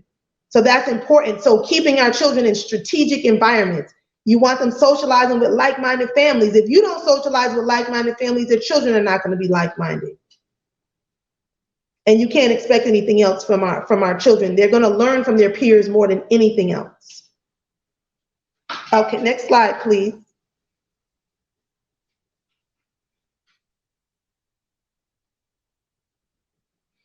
Oh, all right. So our refusal as Black people to confront the issue of money and wealth is going to end up with our very lives being threatened as a people on this earth. Nana Amos Wilson said it himself, and he's so correct. Because we are in a position right now where our lack of political power as a result of our lack of economic power we has us in a rough spot in a lot of ways. Now we can change that, and we are changing that as we realize, as Baba said earlier, you know, Africa is there for us, not just Africa, the continent too, but also our African mind and how we live throughout the diaspora, that we have to begin to control our economic power. Not begin, we have to control our economic power. And so I always say passionpreneurship, assisting our children in building an empire, because our children should be building business in their passions. That's part of why they came here. We have to teach them that, no, they're not built to work for anyone. You're not built to work for anyone unless it's some of our people that we're assisting in building our nation and building our community. But even then, to be in a position of power to assist and employ other African people is a great position to be in, the flexibility as well. But I like to say, instead of being an entrepreneur and building business, they are building empires, not just building a business. When you say business, you think of just a quick exchange of money, you know, you're building a product, but when you're building an empire, you're building infrastructure. This is what we're dealing with right now. We're at the whim of all these Yoruba empires that have been built, not just businesses. Microsoft, empire. Facebook, empire. So when we deal with, you know, these people are building empires, not just businesses. Empires have power. They imply infrastructure. They imply longevity, and they imply governmental structure. And governmental structure is, the core of it is economic power. So we have to teach them more than just make some money, but we got to teach them about financial literacy and investments. So what's the goal? Is the goal to buy a plot of land at the age of 10? Why not? You got a lemonade stand? Why not? We see what Michaela Almer did with her lemonade stand. You know, the littlest ideas can yield the biggest results if we can teach our children where to direct their money, how to manage money, and give them the discipline and commitment. There's the entrepreneur. There are, what is the word I'm looking for? Hold on. It's coming to me. It's coming to me. It's coming to me. Internships and apprenticeships are like college. I promise you, if you find the right circumstance, I live by it. I know it to be true because I did that for my own children. They experienced. My daughter's a raw and vegan chef from when she was 12. She was cooking for everybody, everywhere, all types of events, major things. You know, they would hire her, Six Flags and all the congressmen and local chapters of this. And she was doing food for everything, as well as, you know, baby showers and events. And she was 12 years old running her own operation. That's how we went vegan.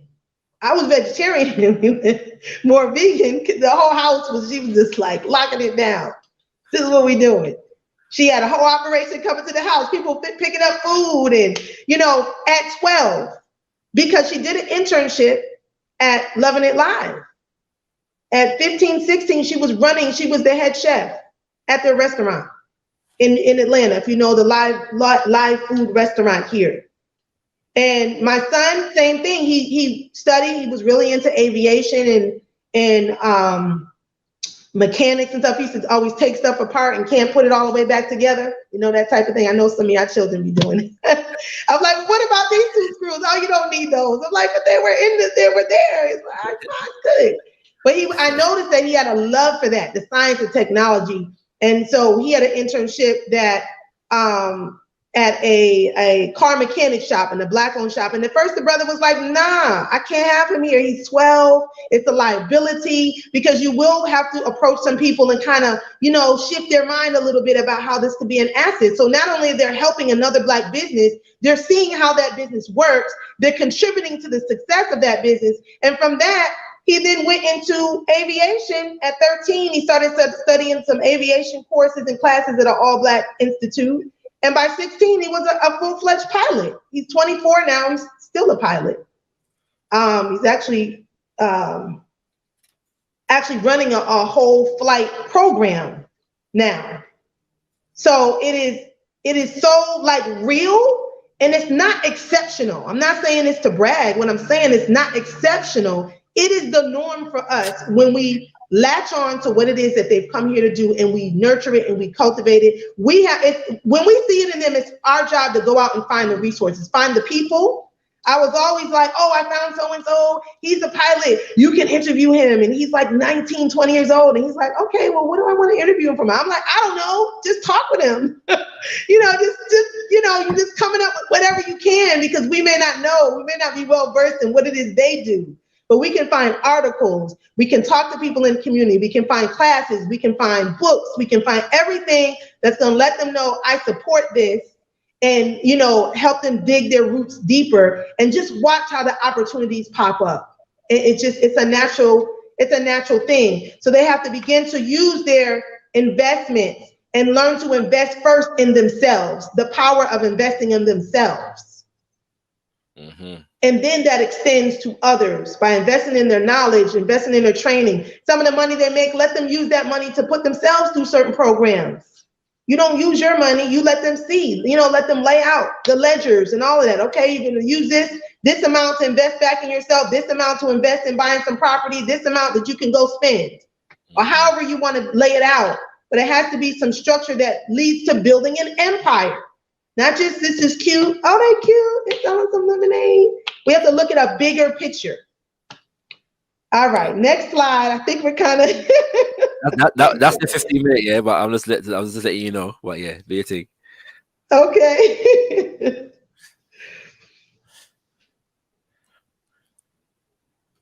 Okay, next one. Let's see. Okay, there we go. All right, so there we go. So that leads us to, as we were talking about the impact, I just wanted to share a few quick words about, if I may. This is our 10th anniversary this year with Liberated Minds. I wanted to share that with all of you because it is about us. Okay, I'm super excited because we have our Liberated Minds Black Homeschool and Education Expo that is for all Black parents, African parents, as well as educators, just the community. And, you know, for 10 years, I can't believe it's been that long, we have come together. It was created really to, you know, provide the training around the detoxification of our own indoctrination training, dealing with natural childbirth, familyhood, dealing with nation building, dealing with decolonizing math, science, reading, writing, you know, understanding how to educate our children, understand why they learn differently, understand their uniqueness, their greatness, you know, dealing with challenges with children who learn differently, finding solutions. This is a solution-based organization. And so this conference here, we're celebrating our 10th anniversary. We work with over 50,000 families directly. And then who knows indirectly, because now we're in 12 different countries, and I'm loving this part of the journey because it's really seeing, you know, a lot of the children who were small then who are now, you know, manifesting all that their parents have put in, and their families have been a part of Liberated Minds for a long time, as we have new families coming on. So for me, it's super exciting. So what we're doing is, there's a lot of you who may have participated in the past, in Liberated Minds. We're asking people to submit their photos. We have thousands and thousands and thousands of photos. We're working on a mini documentary called The Impact. And their video testimonies of maybe some of your experiences. I keep learning more and more about, you know, how Liberated Minds has impacted different lives that I didn't know about. So that's always exciting for me, because it keeps me on mission and purpose. You know, also written testimonies, if you've had the smallest to the biggest of experiences of how Liberated Minds has changed your life in some way, shape, or form. And then we also have an opportunity for people to advertise and to sponsor. And so this is actually going to be more than just the expo. We're actually creating a holiday called an Educate Our Own holiday. And it's really about us celebrating this stage where we are taking the power back, you know, really in embodying what it means. That's the exciting part. It doesn't matter what stage you're at. We're all at different stages, but just the declaration in the act itself. And we deserve to be celebrated for that, because with everything that we've been through, we are clear of how we need to move. We may not know all the steps yet, and it's okay, but we're clear. And so that's the purpose and mission of Liberated Minds, to bring that forward. So the expo is going to be June 25th through the 27th. And it is 3 days. It's always 3 days. We usually have it in person. Last year was the first time we had it online, and we will be doing it virtual again this year, because everything is so up in the air with how everything is going with this pandemic, I should say. So it will be online again. So I want to invite all of you. Once again, you can go to the liberatedmindsinstitute.com website, and you can sign up on the email list. I want to encourage you too, if you have some specific questions around being involved, and you can go to my email, which is liberatedmindseducation@yahoo.com. And please follow us on social media, which is on Instagram, it's at liberated_minds_expo. So it's at liberated_minds_expo. And you could also follow me as well, which is @Queen Taese. That's on Instagram. And Facebook is the same. What I'm gonna do is, if you can go to the next slide, I think my the link tree and all that is up as well. Some of the services that Liberated Minds offers, we do homeschool consultations on all levels, African-centered educational resources. So if you're looking for resources, I'm very particular. So you're not gonna get any junk with us. I really do screen whatever we put out there. Not gonna say everything is 100% proof, but we do screen it. We go through it. Before we promote anything to you, you can trust that Liberated Minds has, you know, pretty much put their stamp of approval on it. We have a virtual campus for children and adults. So we're now offering virtual classes, which we've had everything. We just had our Black Babysitter certification course last weekend. We have another cohort coming up on February, I think 7th and 8th, somewhere around there. So we're going to continue to do the training young people on how to care for other young people, as well as getting certified in CPR and all of that. And we have math courses, science courses, everything that's from an African-centered perspective, reading, writing. We just did the Becoming a Malcolm Expert course, which really dealt with, you know, his story and how we can relate it to challenges in our lives and how we can push through. We have a Deciphering the Media class coming up for young children and adults. We have a Herbal First Aid class coming up for adults. We have Abacus Math we have a Watoto World of Wonder campus, which is our 0 to 6 years. They have their own campus of courses and classes. So if you sign up on the email list, you'll get all that information. We have a directory on our website, the Institute site right here listed.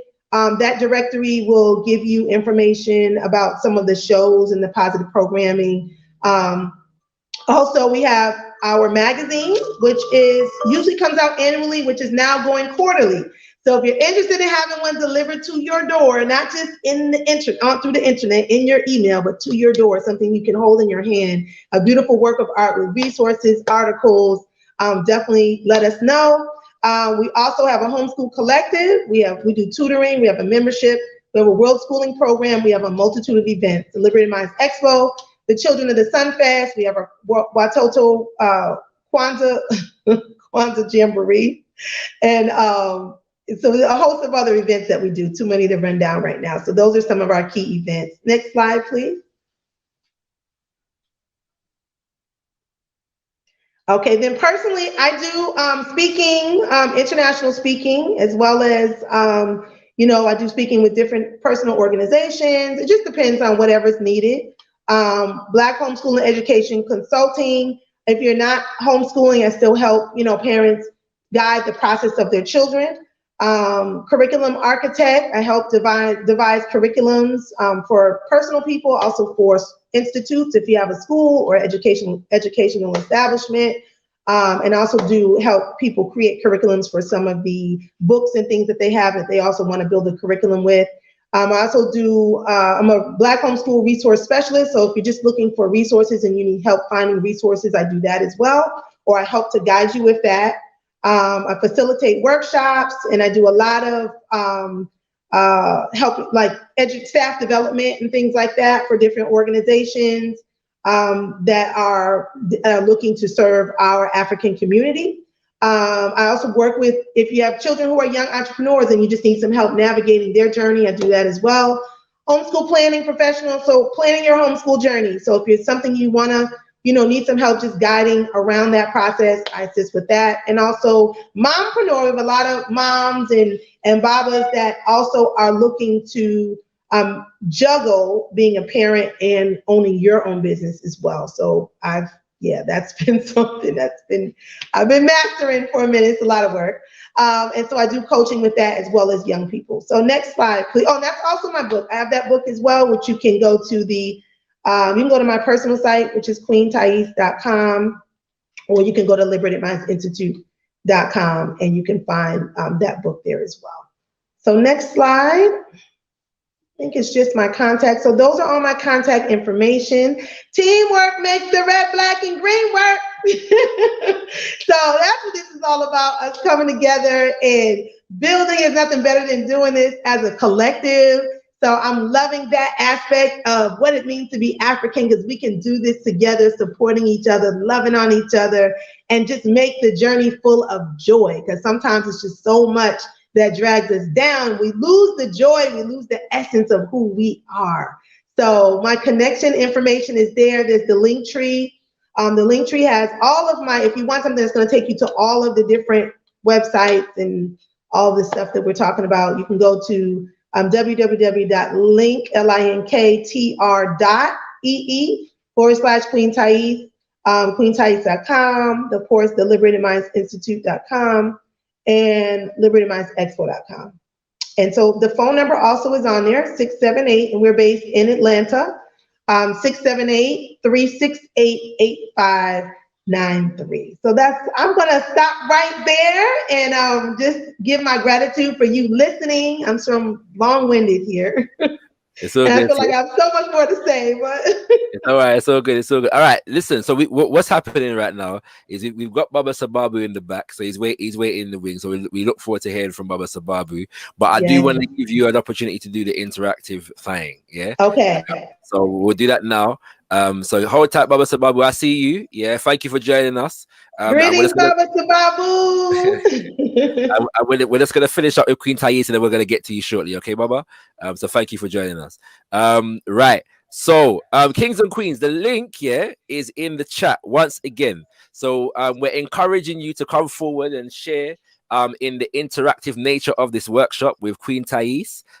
Please do not feel shy.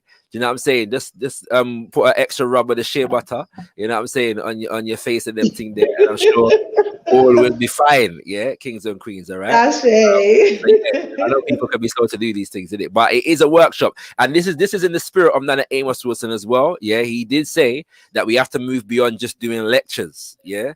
Yes. kind of thing, right? And get more proactive in terms of how we educate and acculturate ourselves and our people towards the work that we have to do. All right. So, you know what I'm saying? We've laid a political and social foundation with a geopolitical presentation. This is a workshop that is intended for you to be able to maximize your educational potential. So we're encouraging you to come forward. Yeah.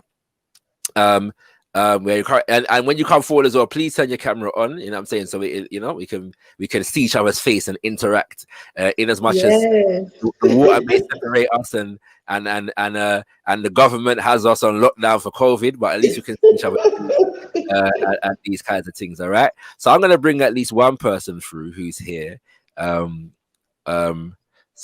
Nehanda, feel free to turn your camera on when ready. Greetings, Nehanda. Powerful name. Yeah, you know. All right. So Queen Taese, meet Nehanda. She also happens to has the pleasure of being my partner as well. Oh, beautiful. Yeah.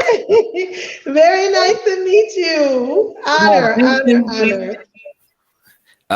Right. So that once again, Kings and Queens, the link is in the chat. Yeah, the link is in the chat. We have a question here, Queen Taese. How can we donate to Liberated Minds? Okay, you can go to the Liberated Minds Institute. I think you have to, for some reason, put in the www.liberatedmindsinstitute.com in order for it to come up. I think there was an error with that. So you have to go to the www.liberatedmindsinstitute.com. There is a donate button on there.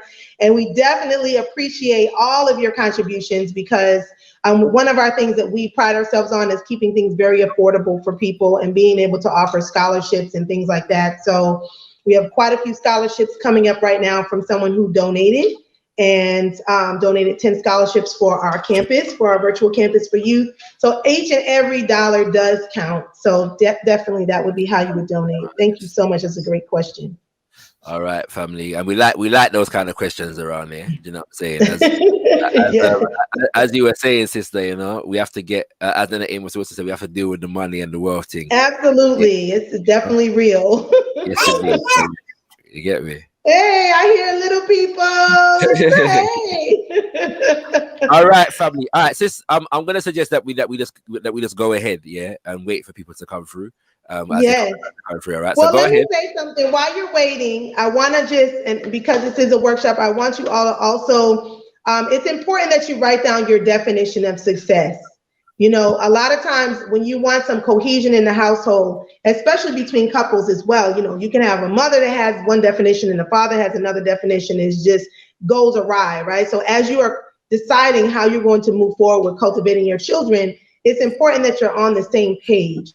So the children are getting a consistent message of what that should look like. And so we got to make sure that we're defining our success in an African way. You know, it's not just based on how much money you make, but what can we do for our community? How are we using our talents, our gifts, and our skills to empower our community? So we need to be making sure that we're defining that, we're writing down those things. What does that mean? And then looking at the origins of why we feel that way. Because sometimes there's a lot of things I had to throw out, like, okay, that defines my success, but that's not really in alignment with who I am. That's in alignment with what I was told.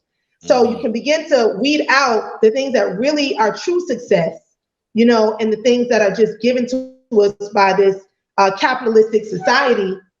And, you know, what's been told to us or what's been embedded in us for whatever reason, once again, it's taking a look at the origins of where those thoughts have come from. Yes. All right. Myself, Nehanda, and Judy are ready to go. So let's go. Hey, Judy, greetings. I'll add anybody else who comes through when they come through. Okay. All right. So yes, Kings and Queens, last time, the link is in the chat if you want to come through and take part in the interactive practical element of this workshop. All right, give thanks. Right, okay, let's go, sis. Go ahead, take it away. Who, me? Okay.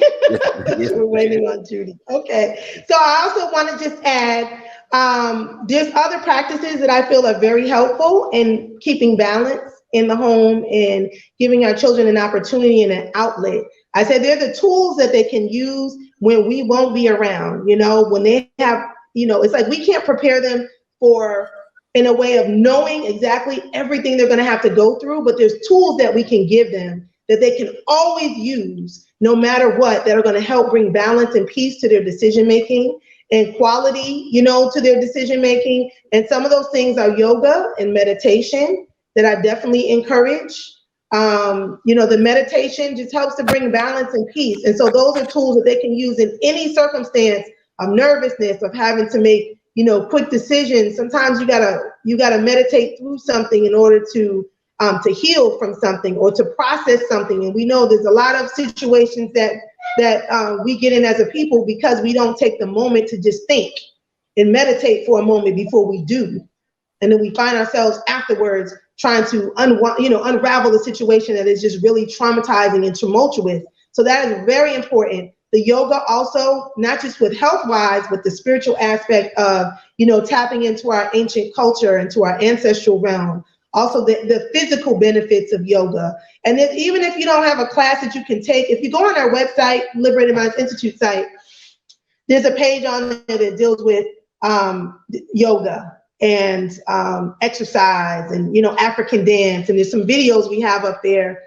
We have Pablo Imani up there, you know, doing yoga, that yoga in motion. We have another sister on there. We have Kukua, which is the African dance group that does, you know, a lot of workouts. But my thing is we should enjoy things that are in alignment with who we are. So the workouts are fun and, you know, they help us get the cardio up and release some stress and some energy. Our children have to be physically worked out too, not just their minds. They have to get out. They got to climb trees. They got to run. They got to, you know, be involved in things that are physical, especially our sons too. A lot of people expect, you know, especially in the public school system, is, oh, the sons are just everywhere. You know, the boys, I don't like to say boys, I like to say sons. So you're going to hear me say that a lot because they are, all of them are radiating sons, right? And so we're going to say sons, you know, boys has another implication. As I learned from Baba and Wali Mubaruti, there was a term that was used as a homosexual ritual for the Catholic Church, and it's documented, not something made up, but it was the term that they would use is boys for that. That's kind of where that term initially came from. So I never knew that, so I stopped using boys. And I like sons better, but I spell it with a U, not with an O, right? Let's be clear about that. So I spell it with a U, not an O, because it is a constant, you know, affirming of the power of our young brothers, right? So I say that to say that, yes, there's something on there for everyone. There's some meditation music, and I put that on there because, you know, the things that I use and appreciate and others around me, I try to drop it up there somewhere. So that way, you know, people are getting the information. There's also YouTube. You know, we have things on YouTube as well under Queen Taese on the Liberated Minds Frequency. We have a page. We have some interviews and things like that as well that may be helpful for people in different topics and subject matters. Let me see. Anybody have any questions? Let me see. There's something that came up. No something questions, popped up, but I missed it. About the babysitters. Someone had made a comment about the Black babysitters. Yeah, Sister was just saying that her daughter was in the class and it was outstanding. Oh, then yes. Oh my gosh. Let me tell you, the children were so amazing and brilliant. It was like having a room. It's what I want to say is it was a true testament of the work that the parents were putting in. I promise you, you can see it, the conversations that we were able to have, the frequency and the vibration that they were on. It was like all adults in the room. The contribution of their thoughts and ideas and their understanding of how life works, you know, just being African and understanding their roles and their positions. And the children were there for all different reasons. So some children were there because they just wanted general knowledge and their parents made them come, right? But they still had a great time. And other children are looking for entrepreneurial endeavors in child rearing. And other children were there because they had siblings. And now we know with COVID going on, a lot of our children are caring for other young children just because parents gotta go to work and they have to do what they need to do, but are they equipped? You know, if there's an emergency situation, if someone starts choking, if someone, you know, just all types of little things that we don't think about, are they equipped? You know, so that's very important that they have that knowledge. And then some are looking for, you know, they want to have careers in working with our children. And so it's just a valuable all around situation. And the children I'm still blown away. I'm still on a high. And I'm looking to connect with them. So I'm like, okay, how can we connect with those children? Again, I was telling my operations director, it's just too much brilliance going on in this room. I love it. So that's the type of thing that I love, because it is, young people creating their environment of greatness. And so even the people who didn't want to be there, they were kind of like, okay, I can get with this greatness frequency. And they were contributing thoughts and ideas. And where in the beginning you might see them kind of, reserved, they kind of came out of their shell and were willing to answer questions and go a little bit deeper, So yes. Thank you, Danielle. Good to see you. Yeah, I just want to say, brother, quality N1 is yes, says,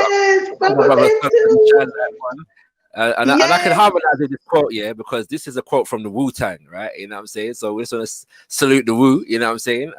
Yes. Absolutely. Greetings, Papa Bentu. I love it. The energy is high. Vibration is high. I'm gonna take questions from Sister Nahanda and Sister Judy, if they have any. Okay. If you have any exercises for them as well, Queen Taese, let us know and we'll go through that quickly as well. Okay. All right. So any questions from Sister Nahanda or Judy?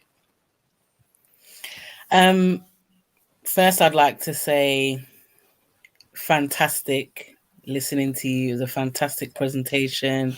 Obviously, I'm in and out because I have my son who is full of character, on my toes.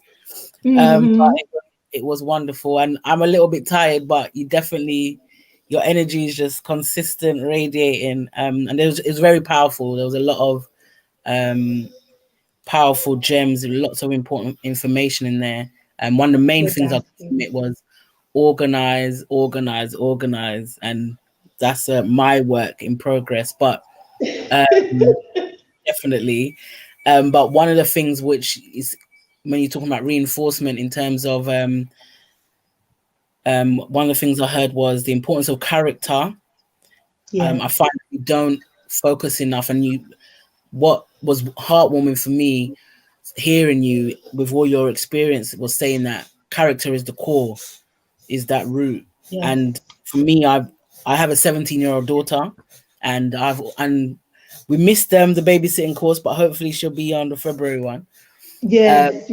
But she, I've always that's been my main focus, her character, a good sense of a strong character, but, one that represents herself, represents her family, represents her culture, her people. So, and then the other main one that I caught as well was definitely what Shakara was talking about in terms of that mission statement for the family. Again, the main one, but I'm very present of mind that we need something that unites us and binds us and always recenters us as a family. Right. And that's with the mission statement, it also serves as, there's a lot of opportunities that will come our way, but not all opportunities are meant to take, So because it's something great doesn't mean it's for you. And sometimes we get confused with that. And a lot of times what we'll do as a family is we'll take that and we'll bring it back to our mission statement and say, that's great, but is it in alignment with this mission statement right here?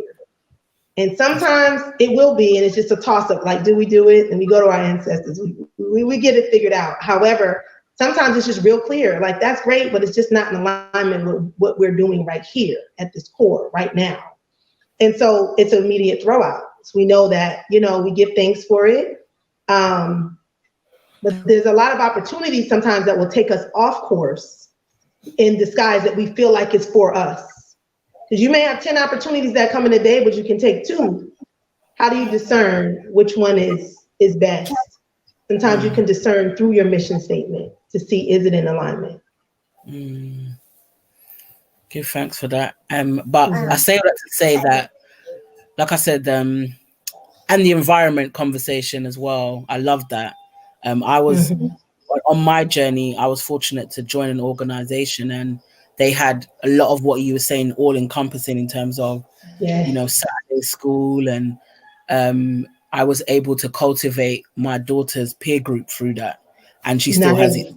So she started when she was like 4 years old. So she's 17 now. So yeah, that's the best. That's the best. It means everything. Yes. Yeah. But what I wanted to ask. 17. You said she's 17 now, and then the youngest one is how old? 2. Well, 2.5. So you started all over. You did what I did. Yeah. I said, they always say my first bunch and my second bunch. And it was like my other daughter's in the middle of the two. And so yeah, that's beautiful. Yeah. But don't you feel more empowered now with the information you have, like, in the sense of the things you learned on your journey and your own evolution, clearly that, your intentional evolution that you put in to grow, and, just feeling more confident as a parent now? I do feel more confident, but I feel confident in the sense that I've had a child and I know what it is to rear a child. But the differences of a boy and a girl, son and a daughter, it's night and day.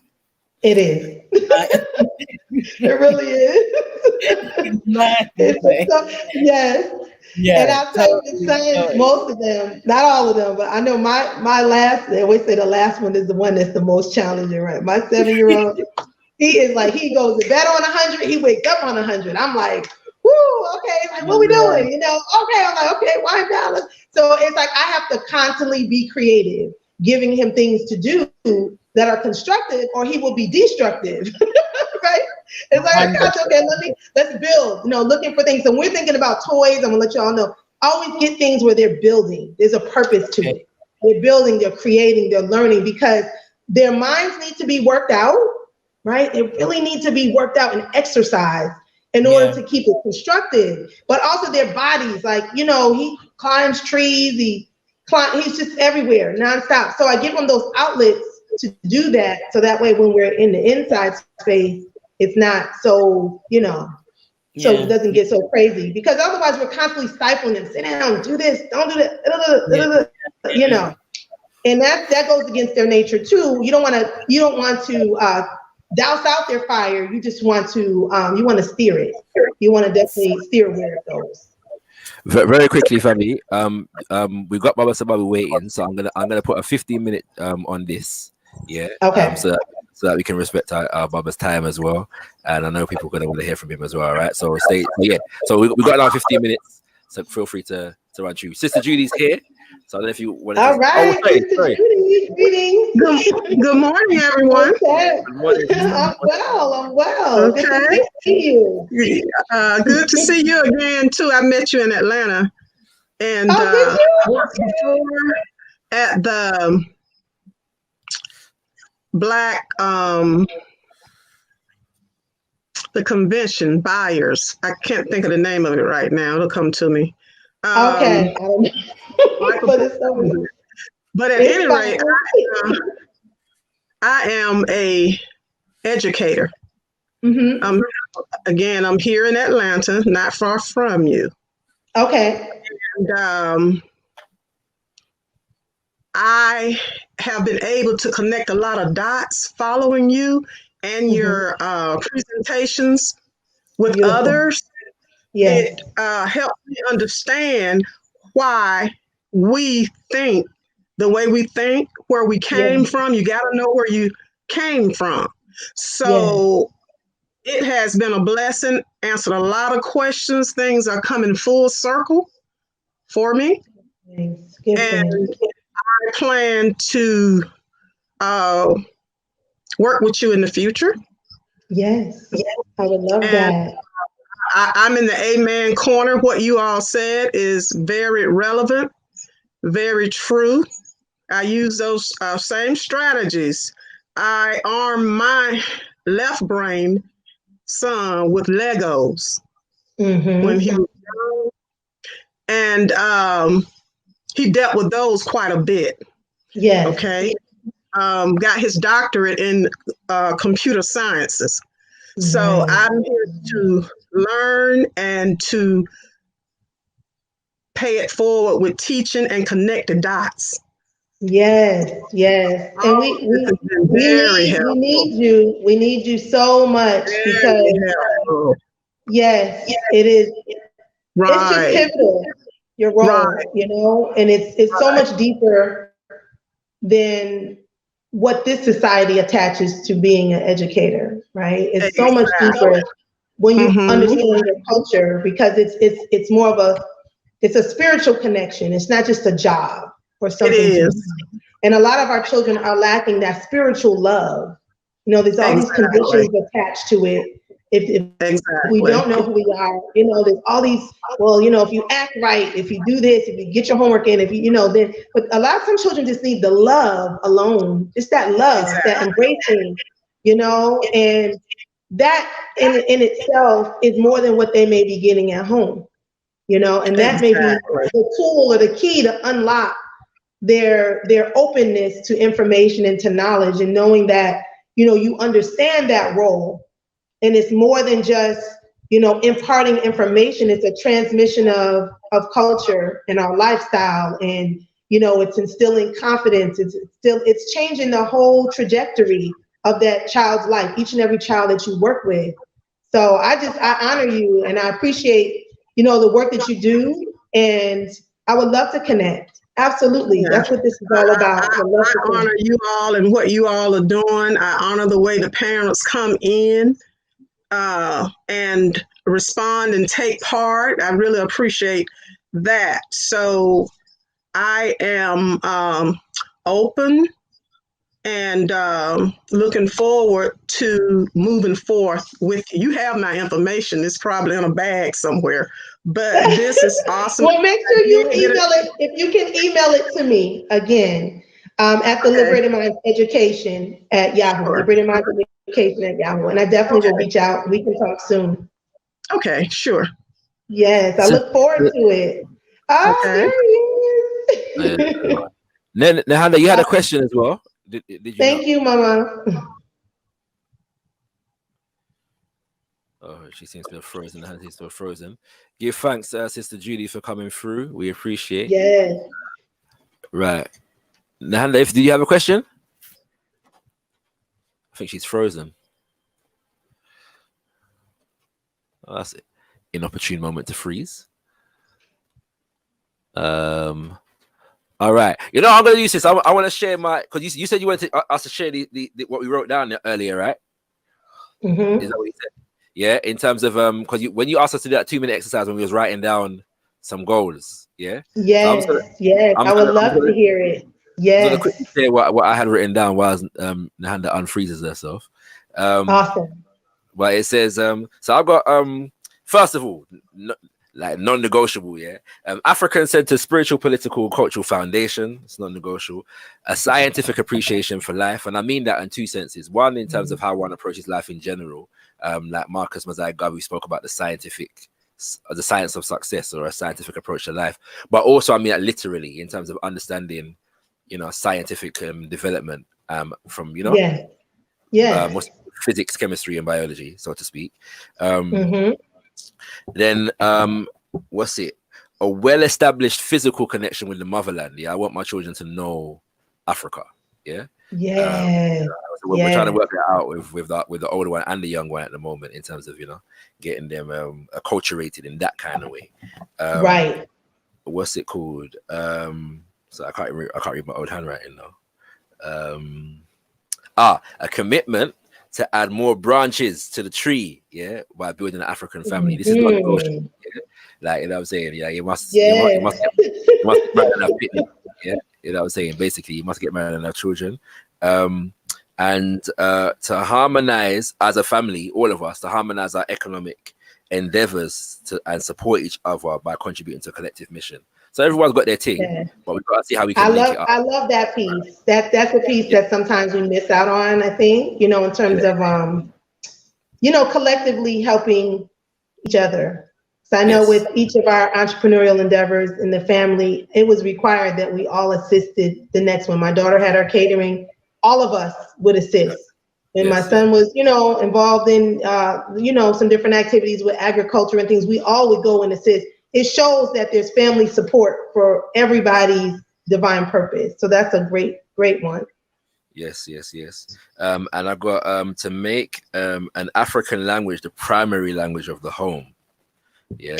Ooh, we're kind of working on that one at the moment. So slowly but surely. Which language are you learning now? So I'm learning Tree, and we got to institute it so that all of us are learning it. So we're going to be doing that soon. But my son is learning like 3 different languages. He's at that age. I mean, he's soaked it all up. So he's on a. He speaks. The one that he seems to gravitate to the most is Yoruba. Okay, nice. In that sense, so he's kind of ahead of the rest of us on that one. So we got to catch up with him. Yes. And then mastering a creative art form, I think is very important for children to master. Okay. Whether it's an instrument or a dance or the spoken word or whatever. That's key. That is so key. All right. So Nehanda, you had a question. That was my last one. I love it. I'm glad that you took the time to write it down. And so just coming together with the family, and just sharing and solidifying that and create your poster, whatever you want to lay it on, just put it around. We need the reminders, the constant reminders. Yes. All right. We Nehanda had a question and we just got one more added guest here. So we got just over 5 minutes here to get through this. All right. So first of all, Nehanda, your question. Can you hear me? Yep. Yes. Oh, no. It was around character. So I have my idea of how we develop character, but I was going to ask you, what advice would you give to a parent in that regard? In building character? Oh, you breaking up. She's breaking up. Yeah, she left. It dropped.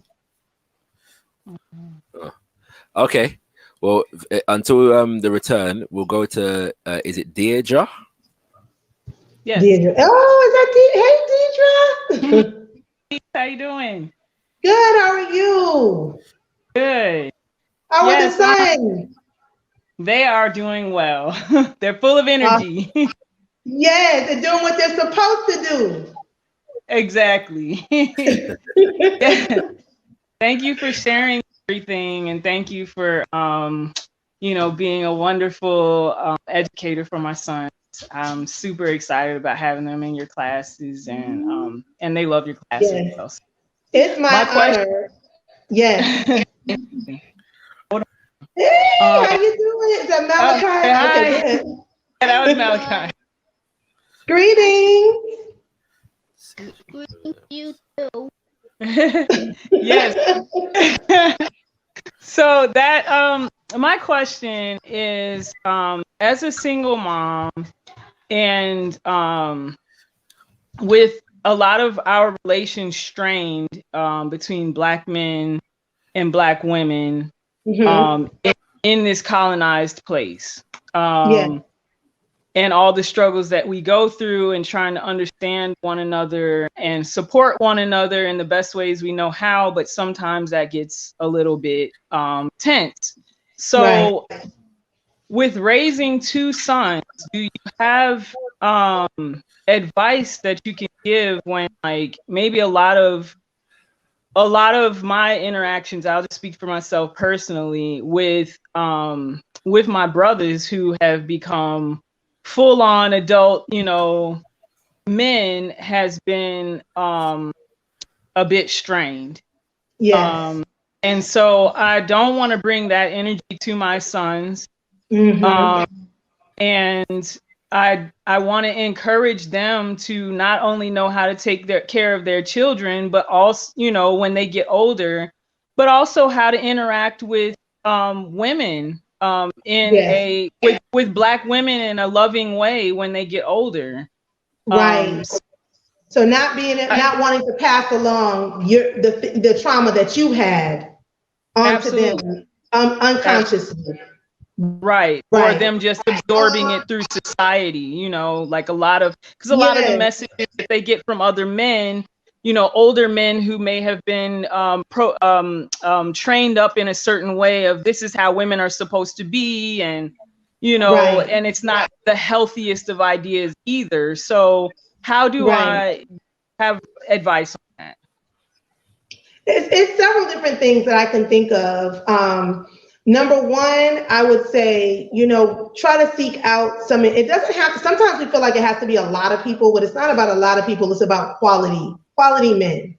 So even if it's just one person that you can connect them with that is, you know, in your eyes, positive, and that, you know, that really loves children or wouldn't mind spending even just a little bit of time with them, you know, because that has a great impact. I know there's a brother friend of mine who's an elder, and he has, like, you know, when I take the children to the ranch, right? And the little bit of time he spends with them, you would think that they're with him all the time, because they're just so enamored with his level of discipline. He's a raw food is. He's, you know, he horseback rides. He competes with that. He has a garden. He raises his own, you know, has his own farm. And so for them, it's just one experience, and it's so far and few in between. You would think that this person is like in every aspect of their life, but it's the impact that you're looking for and the inspiration that you're looking for. It's just like when our children watch, you know, some superhero or something on TV for the first time. They see it one time and then they shape their whole life around it, right? It's the same thing with people. It's just that if you can take the time to kind of, first of all, just put it out in words that this is the person that you need. Write it down, you know, write it down, because in writing things down is part of manifesting. And then we have our tools where you can manifest on the new moon, right? That's the real time. We just had that. We can start to use our African sciences and knowing when do we manifest, how do we manifest. But it starts with first the thought, but then writing down what exactly you want. What are the characteristics that you want? And then asking for it, you know, calling it forward. Because we do have the power to do that. We can't underestimate that. You have that power, because you did it. You called me for it, and you know, this has been a journey of us for me to be able to work with these two beautiful, brilliant sons. It's been a long time coming, but you called it forth and you stayed steadfast on that. So it's the same thing. And also, don't be afraid to ask other people. You know, are there any young men in your son's lives? Or are there any people, you know, you can ask around to other people as well, because sometimes there are other people who it's just a matter of asking the question. They say, oh, you know, there's a brother that I know, or an elder that I know, or it could even be young people. Don't be afraid to go to young people. Don't always think they have to be grown men. Sometimes you have great, positive young teens that have a great influence. Because they're younger, they're going to have a different type of an influence. You know, more one that they're going to look to follow and mimic and be like. So it could even be some young brothers. It could be, you know, in high school, or, you know, maybe in their young adults, their early 20s, that would love to do something like that, where they can take some time with the young men and, you know, instill some thoughts and ideas. Because that, to me, that is the curriculum. Like, whoever our children are around, it's not just about the content in a book. The curriculum is whoever's delivering the thoughts and ideas. Because even when you talk about, you know, education in the classroom, the teacher is still going to impart their ideas and impose how they think about children or how they think about the world. All that is still going to come through in the information. So for young people, sometimes we dismiss them and we think that, oh, because they're still growing themselves, you know, they wouldn't be a good influence. But find some young people also you can ask around. Maybe some of your friends have sons that are doing some positive things. It doesn't mean they have to educate them in every area. It could be mean a young brother who's, you know, a positive energy, who has his own business, and he just loves that, and that's the part that you really love about him. And you want them to learn more about business. Right? Can you spend a little bit of time with them? Also, don't be afraid to use the virtual platform, because now we are, you know, that's not what I would say rely on, but we do have that as an option as well. And then also, I would say personally, you know, working on healing and releasing the trauma that you have had, because that releasing that will allow you to see them in a different light. And even though you love them, by having that trauma there, it's going to block certain things. It won't block everything, but it'll block certain things.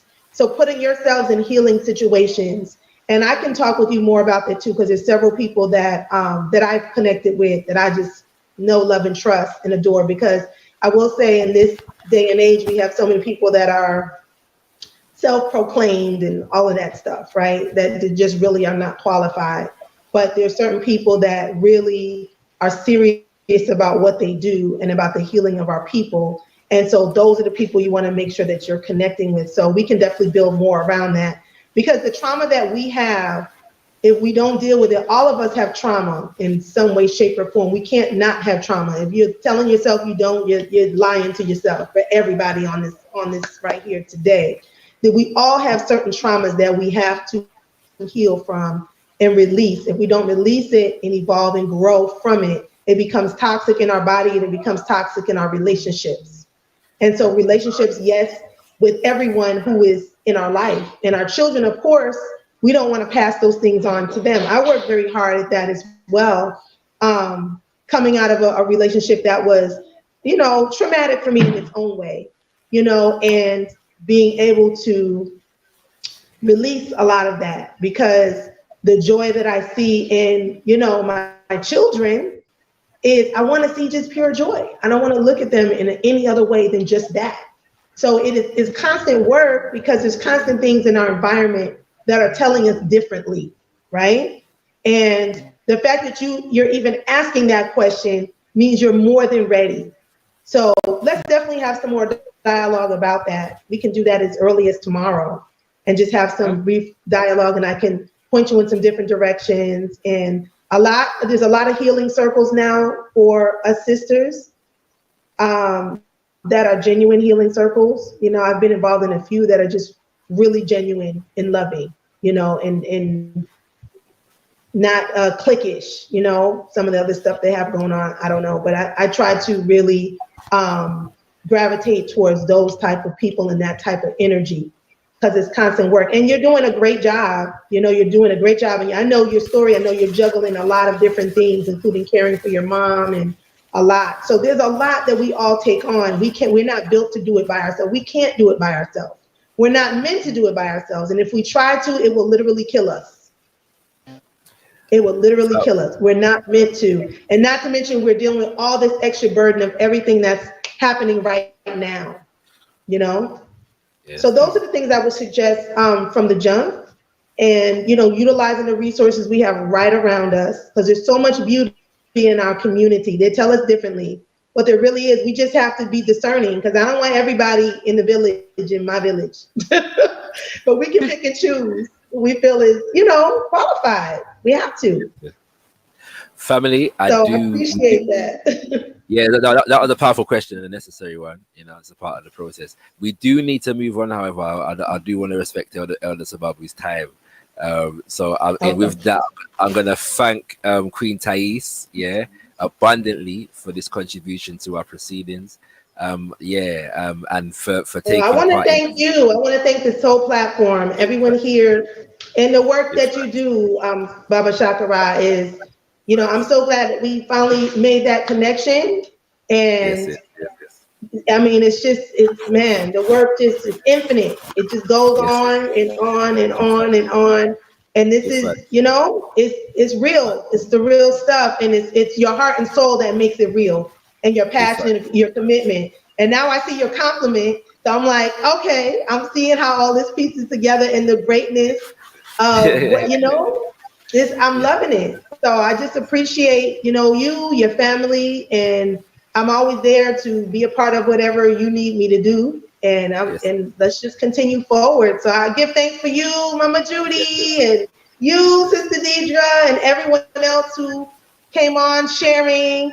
And Queen, right here to you as well. Now that I get to meet the compliments, I give thanks for you. Sun, is it Sankofa?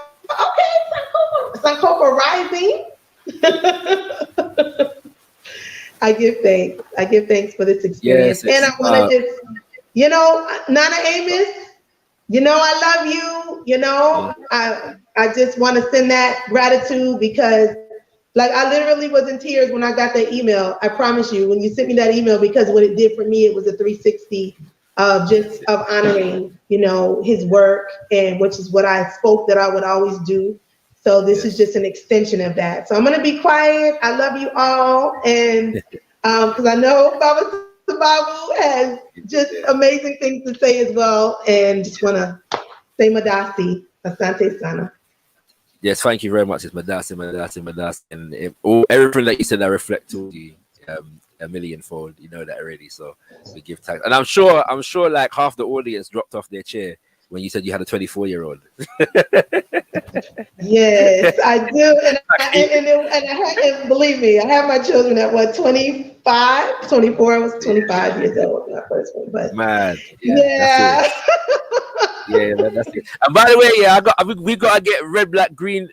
Teamwork makes the red, black, green work on a T-shirt. That's gotta happen. Yeah, I know. So, everybody's been telling me to do that, and I said, okay, we're gonna get there. Teamwork makes the red, black, and green work. Yes, y'all. We need to Sister get that. Judy, thank you for joining us. We'll get it done. We'll get it done. No, I was just thanking Sister Judy for joining us as well, but we'll get it done. But I'm gonna put you both in the back now, so you can feel free to stay and watch Baba Sababu. I'm gonna wrap up with give thanks, give thanks. Yes, indeed, Kings and Queens. Much love. That's it. That has been Sister Queen Taese with that practical workshop right there. I hope you got a lot from that. We're gonna move very, very quickly, and I hope people appreciate what has been put together here today and why, and the different elements of it. But it would be remiss of us for the first of our Nana Amos Wilson venerations if we didn't feature this elder Baba on the program. We know of Nana Amos Wilson for his brilliant works, and his legacy is really housed in all the books that he wrote. And we wouldn't have those books today if it wasn't for the elder that we're about to bring forward, the man who worked with him for so many years and helped him to write and edit a lot of these books. And he goes by the name of Baba Sababu. Greetings, Baba Sababu. Greetings to you, and thank you for the invitation. Yes,